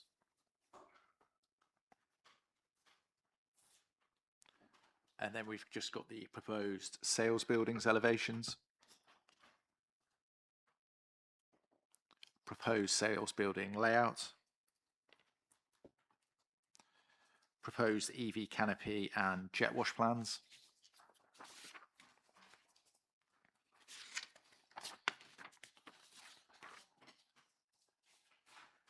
and then we just move on to some site photos. So the map and the arrow at the bottom of the screen show that the photo was taken from the crossroads of Victoria Road and Salford Road, looking southwest towards the application site. And then we've got another site photo taken from Salford Road, looking southeast. Another photo taken from Salford Road, looking east.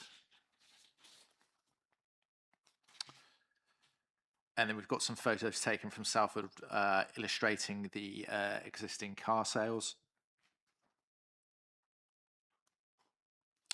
And then we've got a photo taken from immediately to the east of the site, which illustrates the boundary treatment adjacent to the immediate neighbour to the southeast.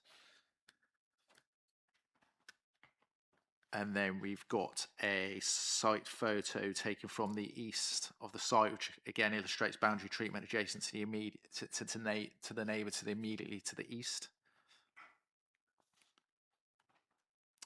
And in summary, it's considered that the proposed redevelopment of the site is considered acceptable as it complies with the relevant policies of the NDP and core strategy. It is therefore recommended that the application is granted. Please see the update sheet for updates. Thank you.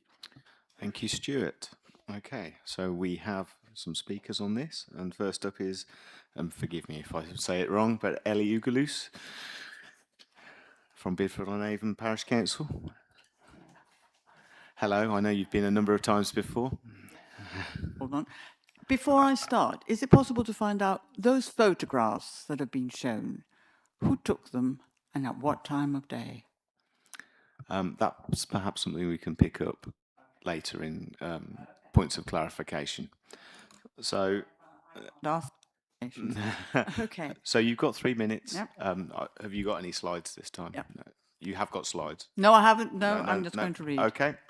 So I'll give you a 30-second warning. Okay, thank you. Good evening. Whereas the Parish Council is not opposed to this application in principle, it does object to this particular application.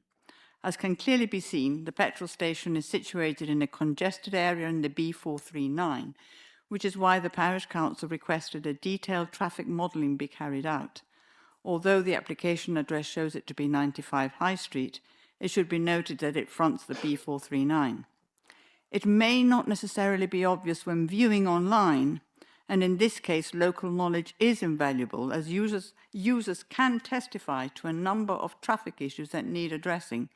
Entry into Victoria Road from east and west, exit from Victoria Road east and west. This is becoming increasingly difficult due to the volume of traffic on the B439. Entry into the co-op from the east and west, entry to the Plec, which is just east of the petrol station, entry to the Crawford Hall, which is the village hall just the west of the petrol station, from east and west, exit from the Crawford Hall east and west, the bus stop, used by a school and elderly residents almost opposite the station. Add to this the traffic movements in and out of the petrol station itself, and you can imagine the potential chaos that will be created. This will increase with the addition of a Greggs, especially at rush hour, with children getting off buses. Also to be noted is a recent traffic survey which showed a 10,000 vehicle movement per day along the Salford Road, also known as the B439. As advised at the start, the Parish Council is not objecting to the principle of the application for a change in the petrol station, but is concerned of its scope and the traffic congestion it may cause, and in view of this, would request this committee defer its decision until a traffic modelling is carried out. Well within your time. Thank you so much. Members, do we have any questions for our speaker? Councillor Rolfe? Yeah, thank you. In one of your objections, you talk about noise pollution, a residential area. Where is the nearest house to where the shop will be? Well, opposite it, but I think that was not in the second time it came forward, because I think the Greggs or whatever food outlet is going to be closed at a certain time. So I think that was not in the second time the Parish Council replied. That was not part of it anymore. But okay, yeah. Okay, Councillor Jones. Thank you, Chair, and thank you for joining us again, Councillor. Quite the regular lately. I just wanted to... I'm the clerk, so I'm not a councillor. Well, nevertheless, thank you. And to pick up on your point then, so you asked about the photo that's being taken. Are you sort of implying that that looks like a particularly quiet time of day relative to usual, or Absolutely. I am a user of coming out of Victoria Road, and I turn left, and even that is difficult. In the old days, I used to turn right, and that was before Bidford has grown as much. It becomes extremely congested in the morning, which is when people go to work, children go to school, etc. And of course, you can always find a time, especially as it had blue skies, so it's no doubt taken during the summer holidays. Okay, Councillor Ballinger. Good evening. I know on one of the objection points it raises around antisocial behaviour. Is there an issue with antisocial behaviour in Bidford? And if so, what is that? And then second of all, what provision does the Parish Council have for EV cars currently within the village? We don't have. It's mostly private. We have tried working with Stratford regarding your 2 car parks, but that never seemed to end into anything. A parish council doesn't own any land where that can happen, so that's that. We do have antisocial behaviour. It's everywhere, exactly, where you have youngsters. We try to provide them with, and we are working now to provide things for the youth, but we don't have a senior school. We don't have a high school, which means kids, when they come home, they've got much less to do than if they had a proper high school where they could go. Okay, thank you. Any more questions? No? Then thank you so much for being patient and waiting. I saw you arrive a long time ago. Thank you very much for your contribution. Okay, our next speaker is Julian Sutton, who's the agent. If you'd like to make your way forward, Mr. Sutton.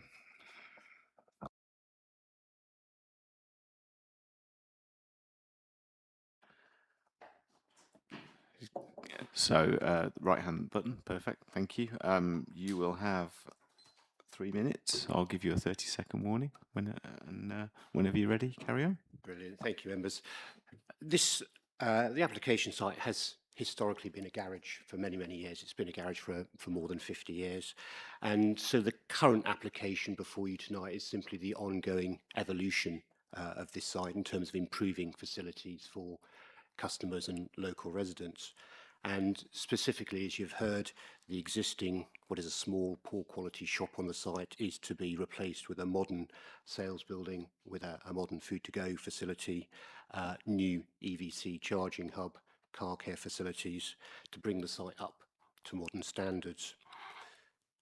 Just to go to the point on the EVC, these will be high-speed EVC chargers, 150. To the best of my knowledge, at the time we submitted the application, there are no such chargers in Bidford at all.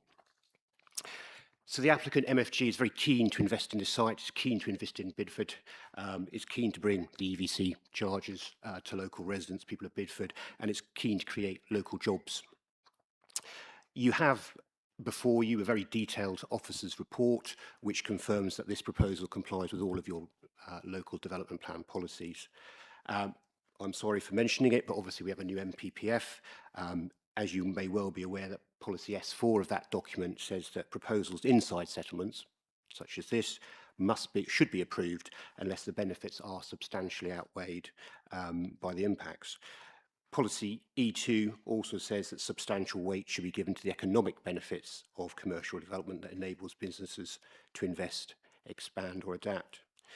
So for members to refuse this application, you must be certain that the impacts of the development substantially outweigh the benefits. And the key benefits here are improving an important local community facility for the district's residents, providing a net gain of jobs on the site, and providing EVC facilities against the backdrop of this authority declaring a climate emergency in 2019 to assist the transition to net zero for local residents and to improve local air quality. And that has to be weighed against the impacts which, based on all of the comments from the statutory consultees, subject to appropriate conditions, there are no unacceptable impacts, and that includes matters relating to highways. The County Council is supportive of this in highways terms. What it basically says is that the increased turning into and out of the site won't 30 change. seconds. That there will be a marginal increase in trip generation at peak hours, but not otherwise. And that this application is supported by a transport statement, which in turn is based on TRIX data, which is based on modelling.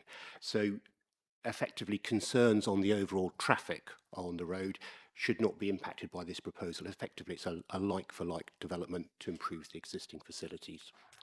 Thank you for your time. Thank you very, very much.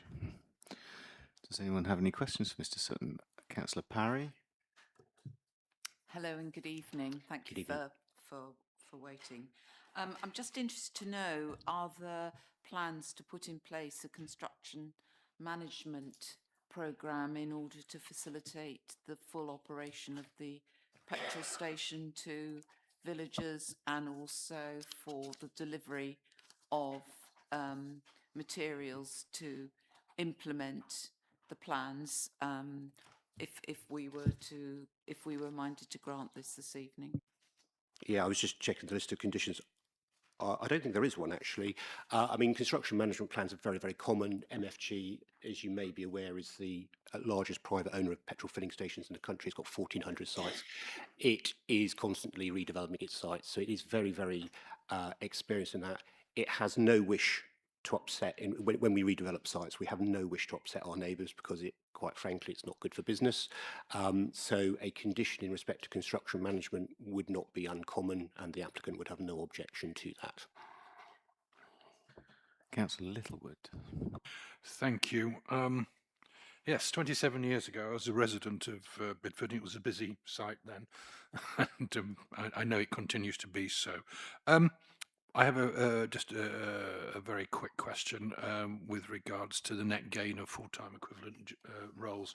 I couldn't find anything in the application, in the notes here that refer to that, but that is a significant issue from what you're saying.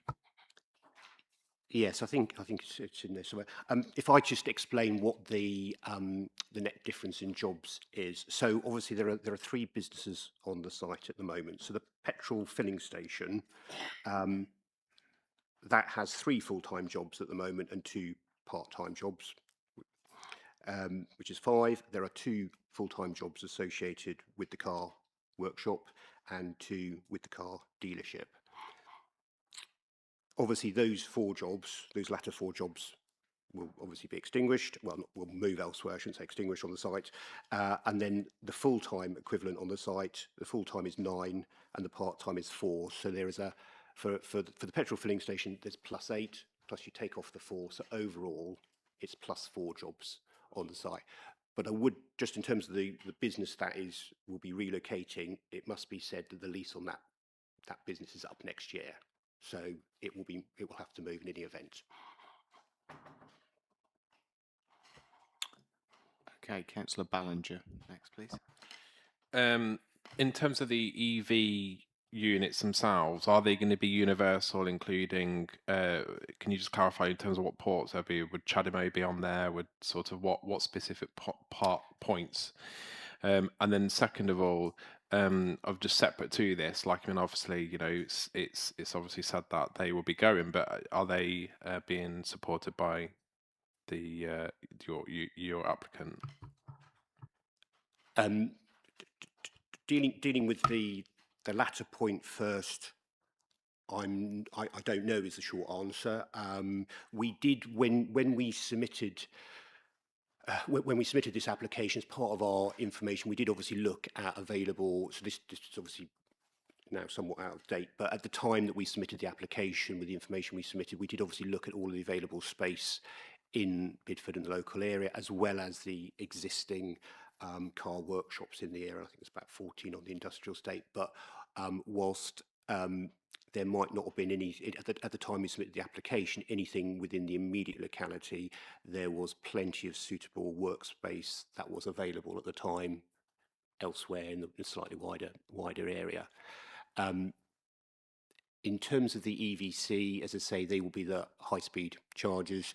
MFG has the largest, as an independent, has the largest, obviously, EV network in the UK. So you should be able to go to any, you'll be able to go to any MFG, and your car will be able to use one of the high-speed chargers. And as I say, that's a high-speed charge. You know, it's not a trickle charge or something that quite often you might find, you know, on the pavement that's provided for. These will be the high-speed chargers, so you can plug in, grab yourself a coffee, you know, wait 15, 20 minutes and go. Okay. I'm not entirely sure that the EV point is a planning matter per se, but I get it for context. So do you have a follow-up? Because you look like you did, but have you changed your mind? No, Chair, I just, I completely appreciate the fact that it's not relative to the actual planning in terms of the material elements, but I was just interested to understand from an infrastructure perspective, is it there to serve all types of car or specific cars? Because we do have CHAdeMO as well, which is widely known on the market and is very limited in terms of availability within the areas. So that's why I was just asking that, just for context, Chair. Yeah, thank you. It is all cars. Councillor Jones.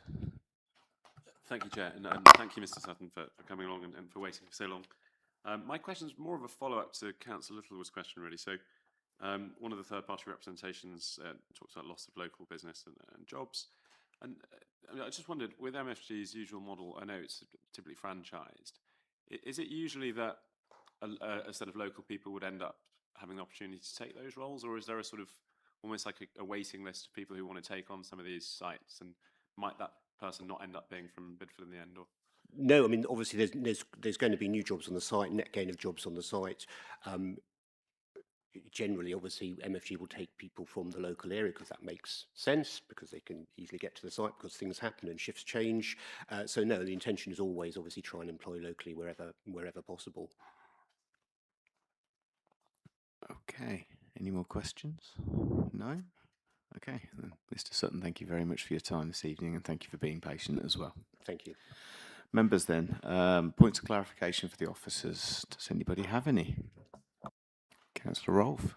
Yeah, could you show me the nearest property to this? I've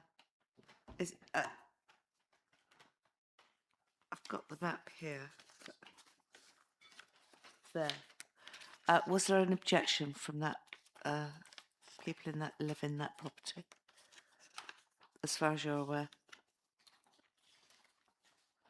I'm afraid I wouldn't be able to confirm that at the current time. Thank you. Okay. Any other points of clarification? Councillor Ballinger. Just in terms of the, thank you, Chair. Just in terms of the EV charging point, I note that there's going to be stipulations in terms of hours of operation. But do we know? Because I know that they are relatively quite loud units in general. When they're on, they make quite a humming noise. So what happens? Just playing devil's advocate here, as a ward member, I know that one of my queries I get quite a lot is around noise specifically. What happens? These get put in. 11 o'clock at night time is a late time, and people are nodding off, and then all of a sudden there's a woo, whirring noise. I'm not trying to do my amateur dramatic for you this evening, but just at that point, what could happen? Like, I mean, would environmental health be involved then at that point to investigate? Like, just trying to play devil's advocate here and trying to look in the future, because I know that, preempt it for Councillor Fleming, who is the ward member. Yeah, hopefully it can help with that. There is an issue that we're aware of, that the EV charging points do make noise. These sorts of applications, including this one, go out to consultation with environmental health colleagues, and together we look at the application, we receive their feedback, and in this case what's clear is that there's no objection, but that's subject to a range of conditions. So if members were minded to approve the application in accordance with the conditions, there would be a range of controls through planning, including hours and compliance with the noise details that were provided as part of the application. In the event that there was misbehaviour on the site or misuse, then that would leave a number of options to either enforce through planning, or if there was statutory noise nuisance, you could enforce through environmental health. But it would depend on the nature of the complaint and the nature of the breach, really, as to whether that would be enforced through environmental health or planning, and how we would tackle that. Certainly if, for example, a complaint came forward from a neighbour that these had been used out of hours. So, for example, the enforcement team might ask them to keep a logbook or something, and we would use that to address these matters with the operator on the site and try to secure voluntary compliance before we would pursue any formal action, but that wouldn't preclude any formal action if breaches were persistent or exacerbated in some way. Just to follow it then from that, can you please let me know the nearest EV charging hub station next to, in a more urbanised area like this, with exactly the same open at 6 o'clock and 11 o'clock at night time? And can you let me know if there has been if there's been any issues regarding noise and whatnot? Because surely to get I'm trying to determine where we got 6 o'clock and 11 o'clock at night in terms of operating hours as a condition. And it's pertinent because it's one of the conditions on here. I can't identify to you an EV charging point of this nature closer to residential properties off the top of my head, I'm afraid. I would need some time to research that to provide you with any kind of authoritative answer. Likewise, in terms of particular controls relating to EV charging, I'm not aware of those on an ad hoc basis, but what I would say is that these sorts of controls to address residential amenity coming forward as a recommendation from our environmental health colleagues is not unusual, whether that relates to deliveries onto a site that's next to residential properties or some other kind of potential nuisance. The limitation of hours is a control method which environmental health colleagues do recommend from time to time. So this is not a condition that I think is particularly unusual or controversial. I understand the applicant is willing to accept it, and they've been negotiated with the applicant. And so in that sense, I'm not concerned that the condition, for example, wouldn't meet any of the tests in the NPPF. I think it would meet those tests and would be reasonable and enforceable if needed. Thank you. Councillor Littlewood. Could I just follow up on that? That was a comprehensive answer. But it occurs to me that the times that are set in the conditions here are based on the idea of a conventional petrol station. So at 11 o'clock, they won't be serving fuel anymore. Serving fuel takes 5 minutes. Recharging EVs takes 20 minutes, 15 minutes, whatever. Is it possible to have a differential closing time for the two sources of energy? Yes, have a look at the recommendation for condition 8. You'll see that we have provided closing times for the EV charging hub specifically, and it followed as a bespoke consultation with environmental health to talk with them about the kind of particular issues that are raised by EV charging hubs.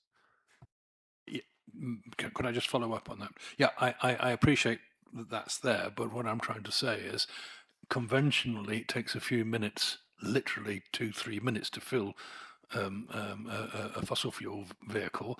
It takes 15 to 20 minutes for an EV. So there should be an offset on availability of the EV so that silence drops at the same time for both sources. That's all I'm suggesting. And is that possible to achieve? Sounds to me, as you've written it here, it is possible, but I think that should be considered seriously, and I'd be looking for that, should we decide to grant.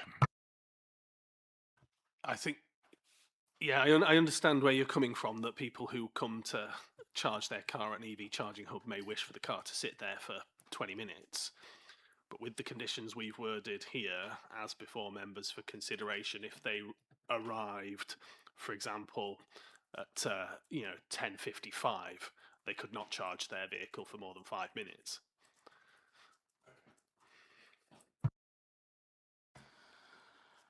Does anyone else have any questions to the officers?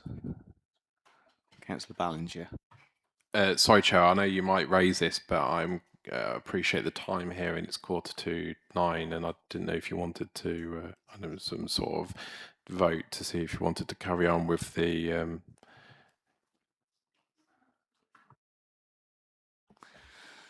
So we can do that now. So obviously. Oh, right, okay. Reading off a script now, sideways, via Teams, a week before I get my new reading glasses. Brilliant. So, due to the time and in accordance with the Constitution, a vote is needed to continue the meeting. Unless this vote is not carried, the remaining business will be considered at a time and date fixed or at the next ordinary meeting. So, I propose that we carry on and hear obviously the rest of this and the next item. A seconder, I think Councillor Littlewood seconded first. All those in favour of carrying on? Thank you very much, guys. Right. So, Councillor Ballinger, you had a further question. Sorry, yeah, I just wanted to carry on. Just going back onto the EV, because obviously I have an EV car, so I know these units very well, and the noise is just something that I'm homing in on, because I know what sort of noises these units make. And I'm just playing devil's advocate again. Let's say all of the units are being used at one point, very late in the evening, and the noise. I'm just trying to, and there's going to be potential issues in the future by people saying, the noise is quite loud. I'm just trying to understand, is there any flexibility in those operating hours, or are those fixed? And also to what Councillor Littlewood said around the closing down of the petrol station, you can't just rock up and use it for 5 minutes, because it's just going to be useless. As a car user myself, it just doesn't do anything anyway. So I'm just trying to play devil's advocate here and just trying to, I'm very obviously pro-electric because obviously I've got one, Is but I'm there just a trying to, question here? So That's yeah, allowed. the question I've just asked in relation to is there any movement in terms of those times that are on there? So the condition, if it was, if members resolved to grant permission in accordance with the conditions recommended by officers, the times are fixed within that condition, but there are powers that allow applicants to make applications to vary those. And when it comes to complaints about these sorts of things, the use of the council's enforcement powers are, subject to a test of the public interest, essentially. If there's expediency to enforce, then the local planning authority will enforce. But if what we're observing is a minor breach and there's no public interest, or there's no obvious harm, or there's likely to be voluntary compliance going into the future, then formal action would not be justified according to the local enforcement plan. So there is that level of common sense approach, if you like. Okay, members, any more? No? Then let's open up the debate. Who'd like to speak on this item? Wow. Councillor Littlewood, thank you. Well, I'll jump in. From what I've heard, and I know the area, I know the site for many years, as I stated. It's always been busy. There's always going to be noise there. I think the curfew are very important because of the types of business that are there, and bringing people in with EVs takes a long time. They'll be happily drinking cups of coffee or eating sausage rolls or whatever they do. And so I think I need to put that on one side. The benefit here is it's a good business. There's going to be an empty building shortly anyway. I think maintaining the business occupancy and the continued employment and possibly net gain of employment is very, very positive. And I'm minded to at the moment to actually when we come to a vote to grant this. But I still would, only if we can protect the residents from late night noise. And I think it's very important. I can't see why we can't have a differential on that to allow for the. I mean, it's last orders, isn't it? It's as it used to be. Ring the bell, last orders. You got your drink. You got 15 minutes to drink up and go. It's exactly the same argument, same principle. And I think I would happily support this, provided I could see some limitation on the last time a charging could take place.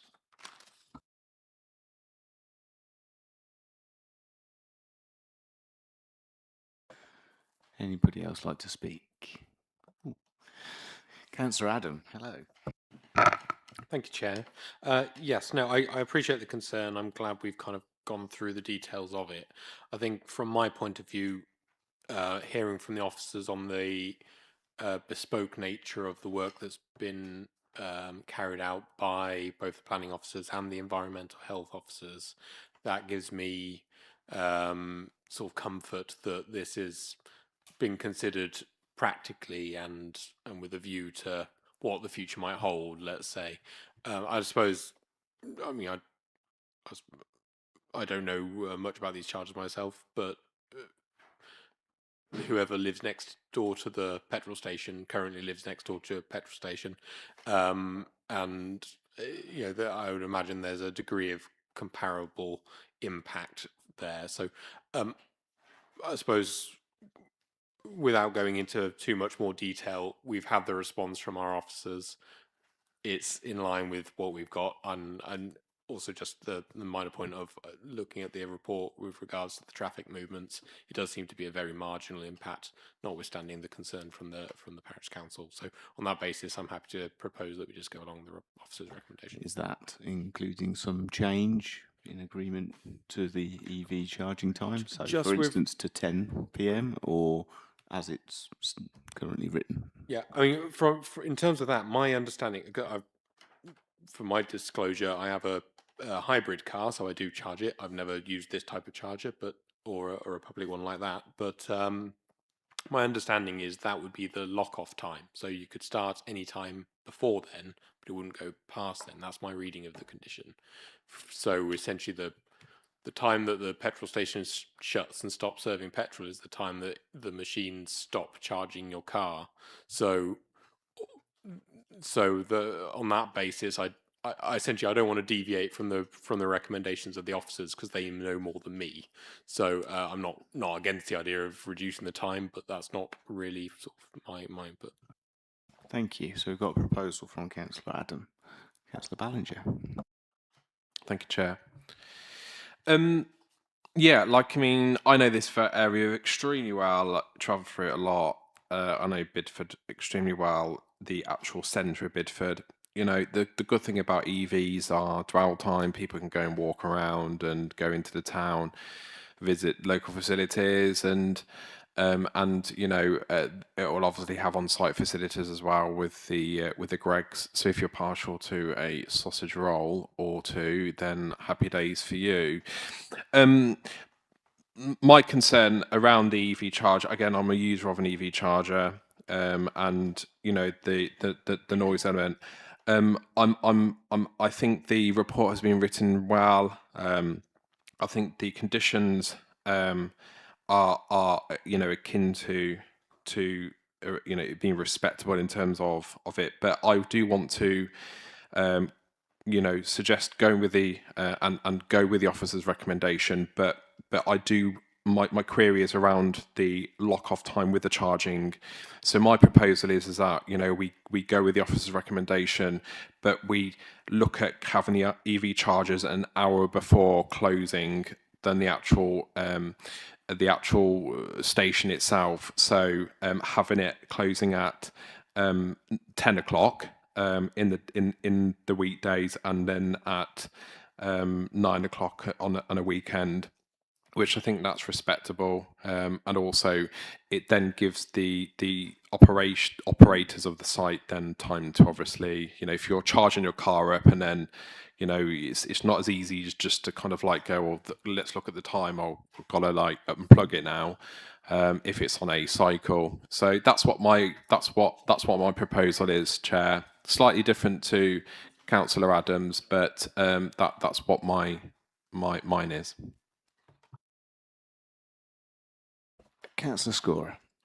Thank you, Chair. I understand Councillor Ballinger's issues. I'm a bit more agricultural. I haven't got an EV car, but I presume people with EV cars are quite intelligent people. They realise that you know the petrol or the station will shut at 11, or I've got 5 minutes to charge my car. I don't think that's going to happen. I think people will. I think you're looking into a problem that's not really there.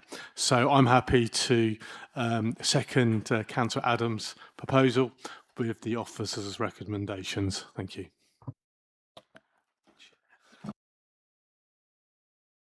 David would like to come in. With apologies, just looking at condition 8 and noting we have a proposal and a second now. I have observed a mistake, unfortunately, and the first category of times there should refer to Monday to Saturday, so that Saturday is not omitted. So condition 8 should, I believe, read the hereby approved EVC hub shall only be used during the following hours, 6 till 11 hours Monday to Saturday, and from 7 till 10 hours on Sunday and bank holidays. Otherwise, Saturday would be omitted and would have no control. Thank you. Councillor Littlewood, would you like to make any further comment given Councillor Ballinger's proposal? Indeed, I would, Chair. Councillor Scorer beat me with his hand by about half a second, I think.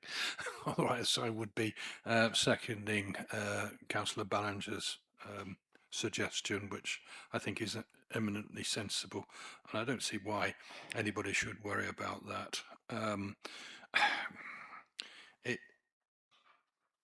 We need to have more charging stations through the country, definitely, and I do support this application, but I do think we have to consider residents as well. I know what the sound you're talking about. It's an extremely irritating sound.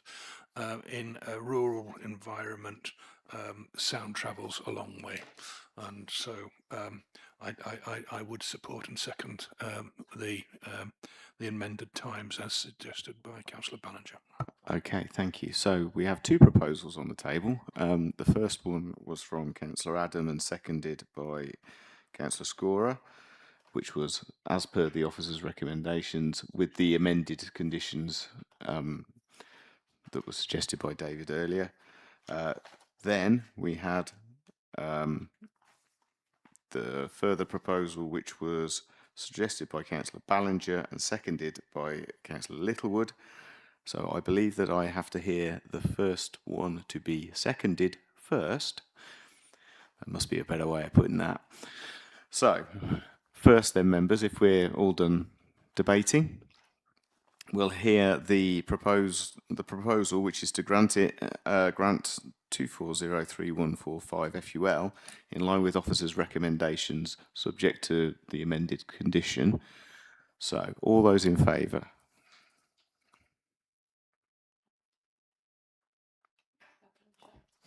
And against? Okay, so committee resolves to grant 2403-145 FUL in line with officers' recommendations, subject to the amended condition as stated. Okay, that's great. So we move on to our last item agenda item. It's been a long night of the evening. So we'll now hear application 2601-342 FUL, which is 95 Shipston Road in Stratford. Our presenting officer is the last man standing, David. So, David, whenever you're ready, take it away.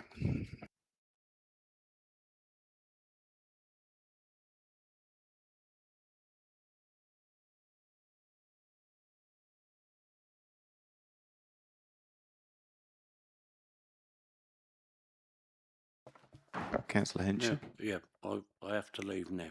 Okay, that's fine. Thank you very much for letting us know. Thank you. Thank you, Chair. The application before members now is reference 2601-342/FUL for a single-storey rear extension at 95 Shipston Road, Stratford-upon-Avon. The application is referred to Planning Committee because the applicant is an employee of Stratford-on-Avon District Council. Slide 1.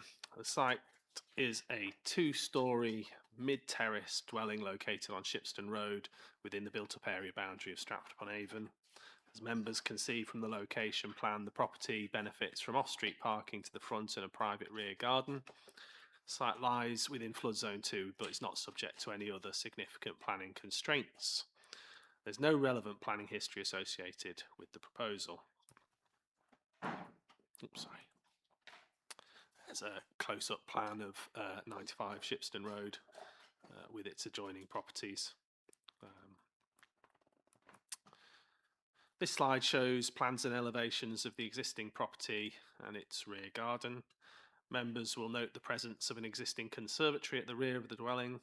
The proposal seeks to remove this structure and replace it with a more permanent single-storey rear extension. The proposal therefore represents a replacement and enhancement of the existing built form rather than a significant extension beyond the current footprint. This slide shows the proposed development. The extension would project just over 4 metres from the rear elevation, broadly reflecting the footprint of the existing conservatory, although it would be marginally wider. The structure would have a maximum height of approximately 3 metres and incorporates a parapet and monopitched roof design. Officers consider this appropriately reflects the form and proportions of the host dwelling. The proposed materials include a rubber roof, grey UPVC windows and doors, and cedar timber cladding. Whilst these materials do differ somewhat from the original dwelling, the extension is located to the rear where public visibility is very limited, and officers consider the contemporary design approach to be acceptable and consistent with the varied architecture along Shipston Road. The following slides show photos of the existing arrangements on the site. Before members, there's the existing conservatory, the side boundary wall, neighbour to the other side, and a view from within the ginnel, and another view of the rear garden. As per the report, officers are satisfied that the overall scale and height of the roof design extension would not result in unacceptable impacts or overshadowing loss of light or overbearing. The proposed windows would not give rise to overlooking concerns, and the existing boundary treatments provide additional screening between the properties. As per the update sheet, there's one letter of support which has been received, highlighting the improvement that the proposal would bring to the property. No objections have been received from neighbouring occupiers, the town council, the ward member or statutory consultees. Officers consider that the proposals represent an appropriate replacement of the existing conservatory with a modest, well-designed single-storey re-extension, and accordingly the officer recommendation is to grant planning permission subject to the conditions and advisory notes within the committee report. Thank you, Chair. I'm happy to answer any questions. Thank you. Councillor Ballinger. Chair, I would like to propose that we just go straight to the vote, because ordinarily this wouldn't come to committee. There's no issues from a ward member. I'll do the due diligence, but yeah, not okay. a, Sorry, not, Chair. Not a I wasn't problem. trying to we still need to just call. Members may have questions. There are no speakers. Does anybody have any questions? Councillor Rolfe. I know this house and the house along there very well. I just want to know that you're absolutely satisfied that replacing a building to a conservatory in a flood zone 2, you are happy with. Yes, I'm content that this won't exacerbate flood risk elsewhere. Any further questions? Then, Councillor Ballinger, let's get to the debate, shall we? You can go first. There's on a time lock. This is clearly the old speaker. Chair, ordinarily this wouldn't come into committee. Clearly, it's got no issues from a ward member. There's a letter of support. I would like to suggest we go with the officer's recommendation, and I would seek a seconder. I'm not sure who got there first, Councillor Score or Councillor Adams, though. Thank you, Chair. I'm going to make it a hat-trick for tonight. I'd like to second the proposal, and I do like the outside bath as well. Thank you. Does anybody else have anything further to add to the debate? No? Then let's proceed to the vote. So we are voting to approve 2601342 FUL 95 Shipston Road, Stratford-upon-Avon, in line with the officer's recommendations, proposed by Councillor Ballinger and seconded by Councillor Scorer. Can I see all those in favour? Thank you. Okay, so the last item on the agenda then is any urgent business, Liv? No, Chair. Okay, so thank you, members. A long meeting. Thank you to the substitutes and as well our substitute from Democratic Services who stepped in this evening. So thank you all very much.